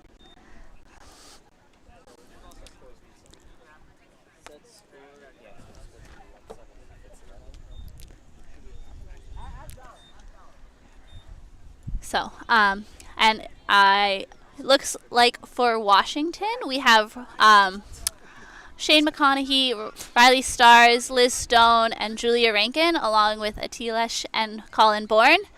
And for Charlotte, we have Celine Richard, Cody, Lebov, Allison Skleminski, looks like Zachary Thompson, I'm trying to find the keeper for Charlotte, but correction, score is 170. Sorry, I was hoping to make sure. Yeah. It didn't feel like Washington ever got up 4 there. Yeah, so. Hodge and obviously we're very lucky to have a great staff all around, the score team working with the refs to get it right. Yeah. Washington, the quick transition goal, Riley Stars puts it through on a pass from Shane McConaughey. That's exactly what you want there, but now let's see if Lee can do it the other way. And it looks like Hodge is trying to do it. Ooh, great beat there from Colin Bourne.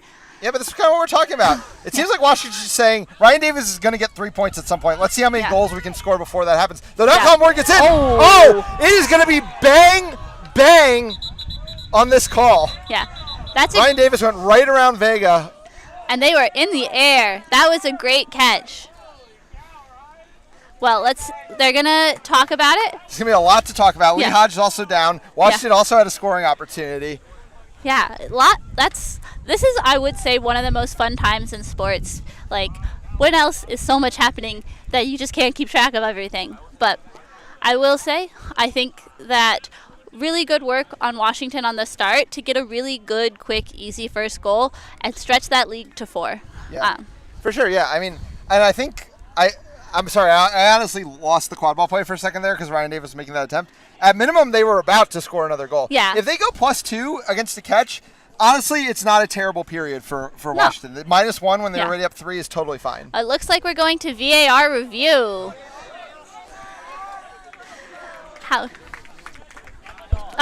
So that's very exciting, obviously. So we're going to have a VAR review. The head ref and our gameplay commissioners are going to go take advantage of that. But I think right around now is a really exciting game. We love to see it. I think number 11, I'm so sorry about this last name, Tishakar Vili, did a good job trying to get between Davis and the flag runner, but Davis has been on the U.S. national team for the last 2 reasons, primarily as a seeker, and they just showed why. That was such an athletic catch from them. And once again, I think a lot of times seekers get all the glory, but part of the reason that seekers get a chance is beating, and LeBeau and Richard are truly some of the best in the business at creating space in the flag runner game to get their seekers that chance to. Based on that VAR review, the catch is good by Ryan Davis. So now we have quite the game. I think it's going to be 10-11 because the catch happened before the goal that Riley Stars scored. I think they'll probably discuss.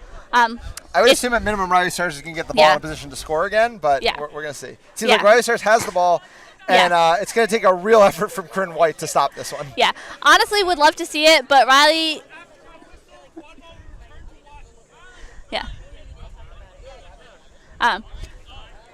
So it's going to be a very close game, 11-10. Love to see it. Yep, Great and Riley finish. Stars puts it in. So exactly, I think the period both teams wanted. Charlotte got a quick catch, but Washington went +2 in the quad ball game in the meantime, and that's going to play to Washington's advantage here. Yeah, and now it's really just like who has that grit in them, who has the dog in them, who's got that fight, because this is basically we're playing to 160, so this is the kind of quad ball we love to see. Yeah, I mean, this is the games everyone lives to play, when it's just back and forth, and this is what we've gotten from these two teams all season. Melissa Ross can't convert that ball, is loose. Washington knocked it over there. They're going to have to get it before the line, and I believe it is Julia Rankin who gets there first. Yeah, that's great secondary defense there. Riley Stars did enough to kind of get the ball on the ground, and Julia was like, that is my ball. No one else can have it, which she's been doing her whole career. Yep. Stars bringing it up. So advantage definitely now with Washington, but the balls are in the hands of Richard and Cody Love. The two never subbed out in that back and forth long flag runner on pitch game. I wouldn't be surprised if Charlotte goes for the same again here. Yeah. But McConaughey says it doesn't matter, gets it from behind and finishes through. It's now only 3 goals away for Washington. Yeah, and that's a really smart play there from Stars to basically stop Lee Hodge from being able to just grab that ball and go. So that's where he's showing his veteran presence. So now Charlotte here really needs to show that great cutting offense that they've been doing. Unlucky there. Yeah. The problem is that Aviators and Colin Bourne dominated that exchange. Now it is Rankin running in transition. Finally, he's picked up, pass across to Riley Stars. Stars gets over to McConaughey. McConaughey finishes. Yeah, and that's 2 away for Washington. 2 away. I would say that might be 1 pass too many. The Charlotte defenders were coming back, and yes, they got the goal, but I think a little more urgency. But good job all around. Yeah. Lee Hodge needs a rest. They're doing a lot of work out there. Richard as well. Looks like we're gonna get an injury stoppage for Atilesh. I think they've been playing really hard all game, and it's very hot out here. So I think what does Charlotte need to do right now? They're down for 2 goals. what are you telling your teammates in these moments? Well, I think ultimately Charlotte has to make a hard decision here, which is, do you want to play for a win in this game? Because if they lose this game, they need to win their next game to make it into the quarterfinals. And that's obviously a big step, making the quarterfinals. That's what they came here to do. So, we just saw Richard subbing off. Are you going to run Hodge, Richard, Lebov into the ground to try to come back from a 4-goal deficit when the other team only needs 2? Or are you going to say, we're going to pack it in here? And obviously, all of our MLQ teams are always there to fight, even if they, go into a little bit of their depth. We've seen how well the depth has performed for Charlotte all weekend. But yeah, tough decisions for the coaching staff to make. Right now, it's Zachary Thompson along with Braxton Hale. Lebov in, Hannah Reese has subbed in for Richard. Yeah. And it looks like Washington switched into a 2-2 zone. And if I was Charlotte, I would be attacking. I would have someone engage on neutral and then attack that hoop because it's pretty open. But that's a shot that Thompson makes most of the time. So I do think that's a very successful look. Yeah, it was a bit of a rotational hoop zone there as Rankin did fall back in. But like you said, the opportunity was there, just didn't get it to go. And now it's McConaughey running. Deep pass to Breslow. Nobody gets eyes on right away. Breslow finishes over Ross. And it is play-in bracket point here for Washington. Yeah. Yeah, I think here, if I'm Charlotte, I want to try and get one good goal, make sure that I'm doing my best to find the offense that was flowing earlier in the game and do what we can to get stops, but understand that this isn't the end of our season here. So let's lock in and make sure that however we end this game, we end it in a way that we feel proud. Yeah, and this Washington Admirals program is a proud program. Last year did not make it to the quarterfinals, just a rarity. That's only a year after they made it to the semifinals in Iowa. They want to return. They are 1 goal away from doing so. Yeah. Davis with the ball over to Thompson. Beat there by Lebov on the hoop, and on the rotation, ripped the shot. It's going to be a conversation. I like the idea there by Thompson, though, because that center hoop defender is going to go flying, and it's going to open up the center hoop for a second. And Thompson loves the top hoop. That's their favorite hoop to shoot at, so I think that's probably something they've worked on in practice is making the tap on that small hoop defender to open that tall hoop up for Thompson. And that's a great offensive look and great movement all around. Lengthy discussion. I think they also have to figure out what's happening with this dodgeball over here. Yeah. But I think we've got quite a game on our hands, and importantly, we also have a breeze coming through, which we love to feel. It does feel nice. It's a beautiful day here in Buffalo, New York, and we really want to thank our partners at Buffalo Sports Commission for giving us such a great opportunity to come see what the great city of Buffalo has to come. Please, if you're in town, go get wings. I would recommend Duff's. They're excellent. I need to find some time to grab some wings for sure. But also, shout out to all of our staff, especially the ones behind the scenes when it comes to making the stream run. Harry Clark has been doing this for a long time for us. He always shows up for us. We appreciate it. Miguel Esparza, obviously our digital media head, has been running all over the place, wearing 10 caps. Yeah. Michael Rodriguez was running pitch 2 for us as well as putting together that beautiful Quadball 1 graphic that I know Harry Clark appreciates very much because it makes his life a lot easier. Yeah, and that goal was good. Right, but I think Aviators thought it was a Washington goal, which would have ended the game. We're going to get a quick correction. Correction will be 11-15 should be the score.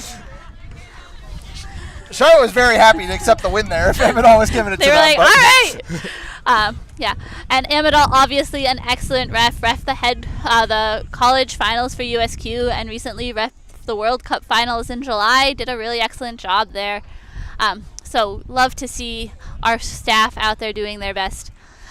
If I was the team and I was waiting through this, I'd make sure I'd be hydrating. We have some great sponsors this year from Noon and Salt Stick, so make sure you're staying hydrated out there, everybody.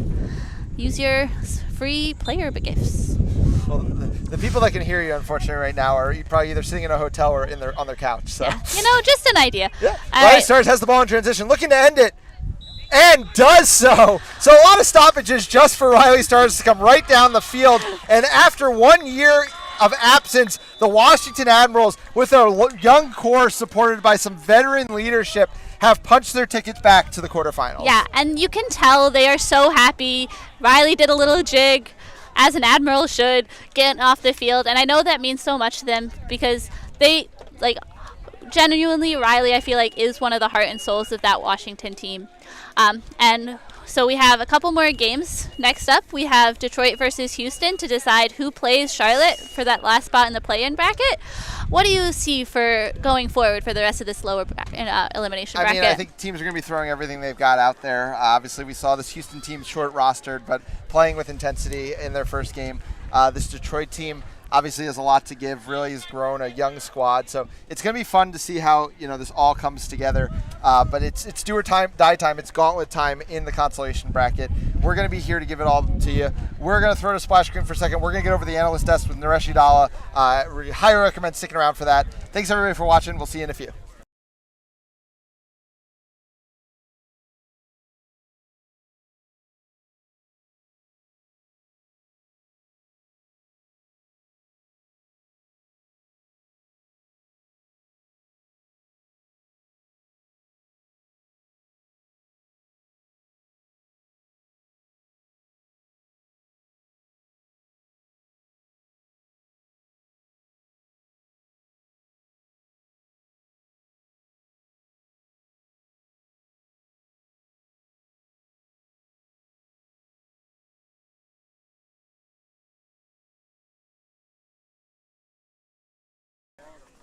Welcome back, everyone. Again, my name is Naresh Idala. With me is Ben Mertens. I'm taller than Naresh, but this chair is low to the ground. Yeah, and you know what, Ben?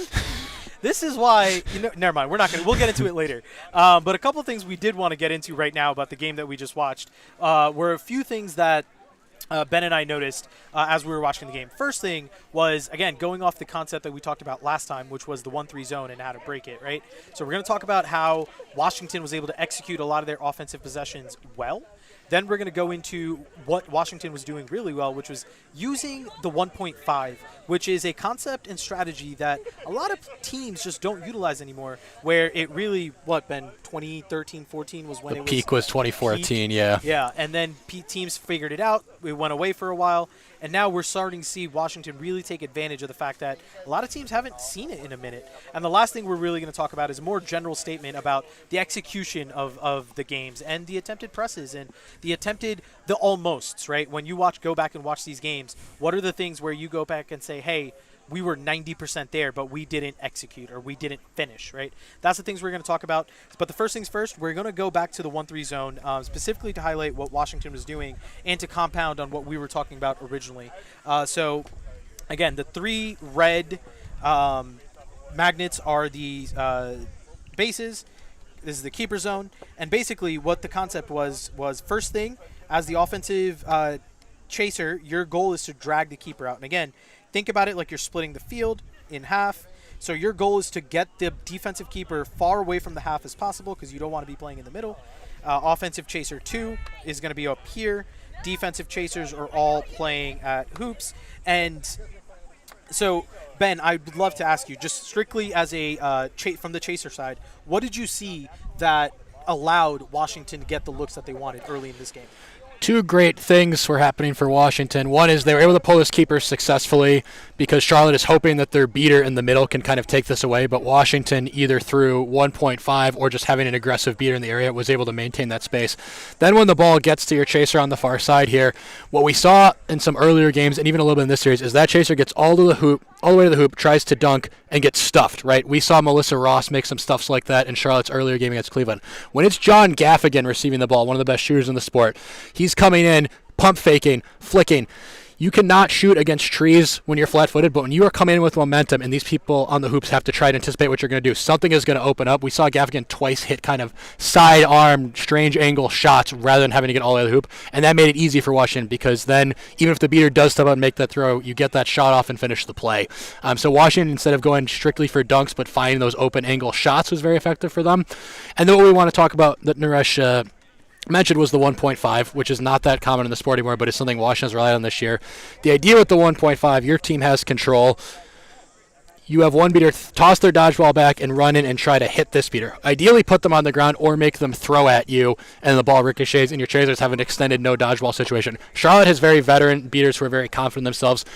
couple times they got knocked to the ground, but for the most part they stood tall. They didn't get baited into throwing. But just by Washington's beaters coming in and putting their arms out and pushing them back, we saw plays where the one-armed Charlotte beater is behind the hoops, and now it's the same scenario. Washington swings the ball across the top, and they have so much time. Even though this beater is still technically in the play, they have to make a throw through an outstretched arm, and they're further away. And with Washington's ability to shoot or find the next pass, a lot of goals opened up for them that way. Exactly, and a large part of that was because of the fact that we talked about in the last segment. It's just open space, and taking that space and being able to hit those lanes and taking advantage of the space that you yourselves are creating by making these passes. And that's the difference between what Cleveland was doing against Detroit versus what Washington was doing against Charlotte. Just being able to position yourself properly where you can hit that lane and have room to operate, right? That's the key phrase. You want to have room to operate. You don't want to catch the ball and then immediately get hit by the defensive team. And so, yeah, Ben, you already touched on the 1.5. This is, especially if you, a common strat against breaking the 1.5 is the fact that early on in the 2013s, 15s, the reason why we saw the 1.5 go out of fashion is strictly because teams, the beaters, would just, instead of taking that hit or trying to do whatever, they would just blitz by the attacking beaters, right? So if this is the defensive beater with the ball and this 1.5 gets run on them, instead of backing up, they would just run right by him, try to step up towards quad ball. Now, because of how wide chasers are, you're able to, if that beater tries to press one side, now it's the same concept. You're playing monkey in the middle with the beater now. You're just forcing the beater to come to one direction, especially when they have one dodgeball, because you already know you have control considering it's 1.5. You're forcing this beater to overcommit to the roll, and now as soon as they overcommit to you, that's when the rest of your teammates come in, right? Because you'll have a chaser there. So if this and pretend this keeper, not pretend, this keeper's already guarding this keeper, and they initial pass gets made to there, 1.5 gets run. Let's just say it gets beat by the defense, and they tried to press the offensive chaser. Notice what just happened. This beater has now committed so far up that the entire backside of the defense is completely wide open, and that is what we start taking advantage of, right? As soon as this beater commits hard to this ball carrier now sees, okay, where's the open space? And that space comes all the way behind hoops back in this space, and that's the space you want to move the ball to, right? You want to move the ball there because now the beater is so far out of the play that effectively becomes a no dodgeball situation if you're able to, and that's an adjustment, not even an if. That's an adjustment you can make if the defense adjusts for you, right? It's a game of adjustments, and being able to go off of what the team is giving you is very important. And going off of that now, Ben, if the team is giving you something and you don't finish, those are the things that you go back and during film and say, hey, what could I have done better? So for you, what are the things that you saw in this last game? I think execution will be something that Charlotte looks at with regret when they go back and watch the tape on this game. There were chances that just missed. We saw Ryan Davis, who's one of the great players in the sport, just miss a shot from very short range. We saw a chance to press, and the beater misses the throw, or a great play where Cody LeBeau completely cleared out the Washington beaters, and then behind his back, Charlotte's chasers are just unable to stall for a second, and Washington comes in and gets the goal. The margins are small in a game this close, and Washington just executed slightly better than Charlotte. Washington wasn't perfect either. We've talked a lot in the regular season about Washington's attempt to press. They got a couple nice press turnovers this game, but they also had chances where they just whiffed on the beat, and it would have been a goal going the other way, and that enabled Charlotte to stay in the game. So it was a true game of inches situation, but Washington came up with more plays than Charlotte did, and you saw that difference on the scoreboard, right? Even with Charlotte getting the catch, Washington wins pretty handily. They were at either +7 or +8 in the quad ball game, and it really came down to execution. Yeah, in a game of inches, it also ended up being a game of runs, where you saw both teams put on massive scoring outbursts and then immediately stop doing that. But I think, again, it's the consistency of Washington was able to repeat that. And you saw how much physicality plays into Washington's game. And I think they're in the upper tier of teams that are here this weekend in how much they can hit you. They will hit you and be able to just throw a massive amount of athleticism at any team that they play. So I'm very excited to see what they can do in the quarterfinals. I think based on how the rest of the bracket goes, I think they're in line to potentially be set up for San Antonio, assuming Charlotte is able to win their game and get out. If any of the teams between Houston and Detroit get out, then that potentially changes. No, because it's New York, and Washington can't play New York. The only way an East team can play New York is if both East teams get out. Understood. So it should be Washington against San Antonio. So Ethan that's can set. fact check me that, but it's basically set. Perfect. And I think the thing to watch for there, you head on it, Washington's physicality is going to be what keeps them in that game if they can stay in that game. The fact that they can go 3 deep at keeper of 3 players who can really, really hit, the fact that all their chasers can hit, that's what they're going to have to hang their hat on, because they are going against the San Antonio team that is as deep as they are, is stacked with Team USA talent, and has very aggressive beaters. And we've seen this season Washington, when they've been able to spring an upset on Boston, it was because their beaters were able to just kind of make enough plays to keep them in the game, and the chasers had to do the rest. But San Antonio also has one of the best chaser groups in the country and best beaters. So it's going to have to be a very physical performance from Washington, a very composed performance from Washington, and they're going to have to make some plays in the dodgeball game. Yep. And and for Charlotte, they are now going to be waiting for the outcome of this upcoming Houston versus Detroit matchup. These are the type of matchups that we don't get to see in the regular season, which now we're seeing 2 teams that, for the most part, are not terribly full rostered. Right. Who do you think has the edge here between a team that in the regular season we said had a very consistent, good offense, but they're not with a lot of pieces, and a Detroit team that's continuously made strides over the course of the regular season to get to a point where they've had some good showings? I think this is a fascinating matchup because it's a strength versus weakness thing on both ends, where especially with the rosters they brought today, even more so in the regular season, Houston's strength has been in the chaser game. They're missing a couple of key pieces there, but I think this is a team with really talented chasing, very, very physical players on both ends, some really big players. We saw it in their match against Charlotte. It's ultimately with Charlotte's way. Charlotte had players where their point defenders were in the right position, and these Houston chasers just barreled through them. And we've seen Detroit all season has kind of struggled to put up points in the quad ball game. Chasers struggle to finish plays, struggle with physicality. But on the flip side, Detroit's calling card this season has been their talent in the beater game, especially those top beaters, Ryan Sue and Ray Rodier, versus a Houston team that has some question marks at beater as compared to last season. They lost a couple of their top pieces from last season. Obviously some great players who've been there for a long time like Kevin Raber, but it is strength in the dodgeball game for Detroit versus strength in the chaser game for Houston, and we'll have to see which team can kind of mitigate their weakness and take advantage of their strength better. Absolutely. And I think we touched on it in Houston's first game. If a team can go that use their full depth against them, I just don't see Houston being able to overcome their roster depletion, their roster inefficiencies. No, insufficient. Yeah. Their insufficient roster. Nothing against the players. It's just really hard to be able to play 6-7 minutes in this heat when the other team is going 2 to 3 lines, which is what I'm interested to see what Detroit does, because they're now playing for their season as well, where what happens to them? Are they going to commit to they've run about 2.5 beater lines, for the most part only 2 beater lines. Mm-hmm. So we'll have to see what they decide to do going forward as well. But all of that and more is coming up in just a few minutes. Thank you all again for joining us this weekend. I will be with you all weekend, and Ben will join me as long as he can, as well as you'll hear him on the commentary table. Thank you again, and we'll see you in a bit. Go Admirals.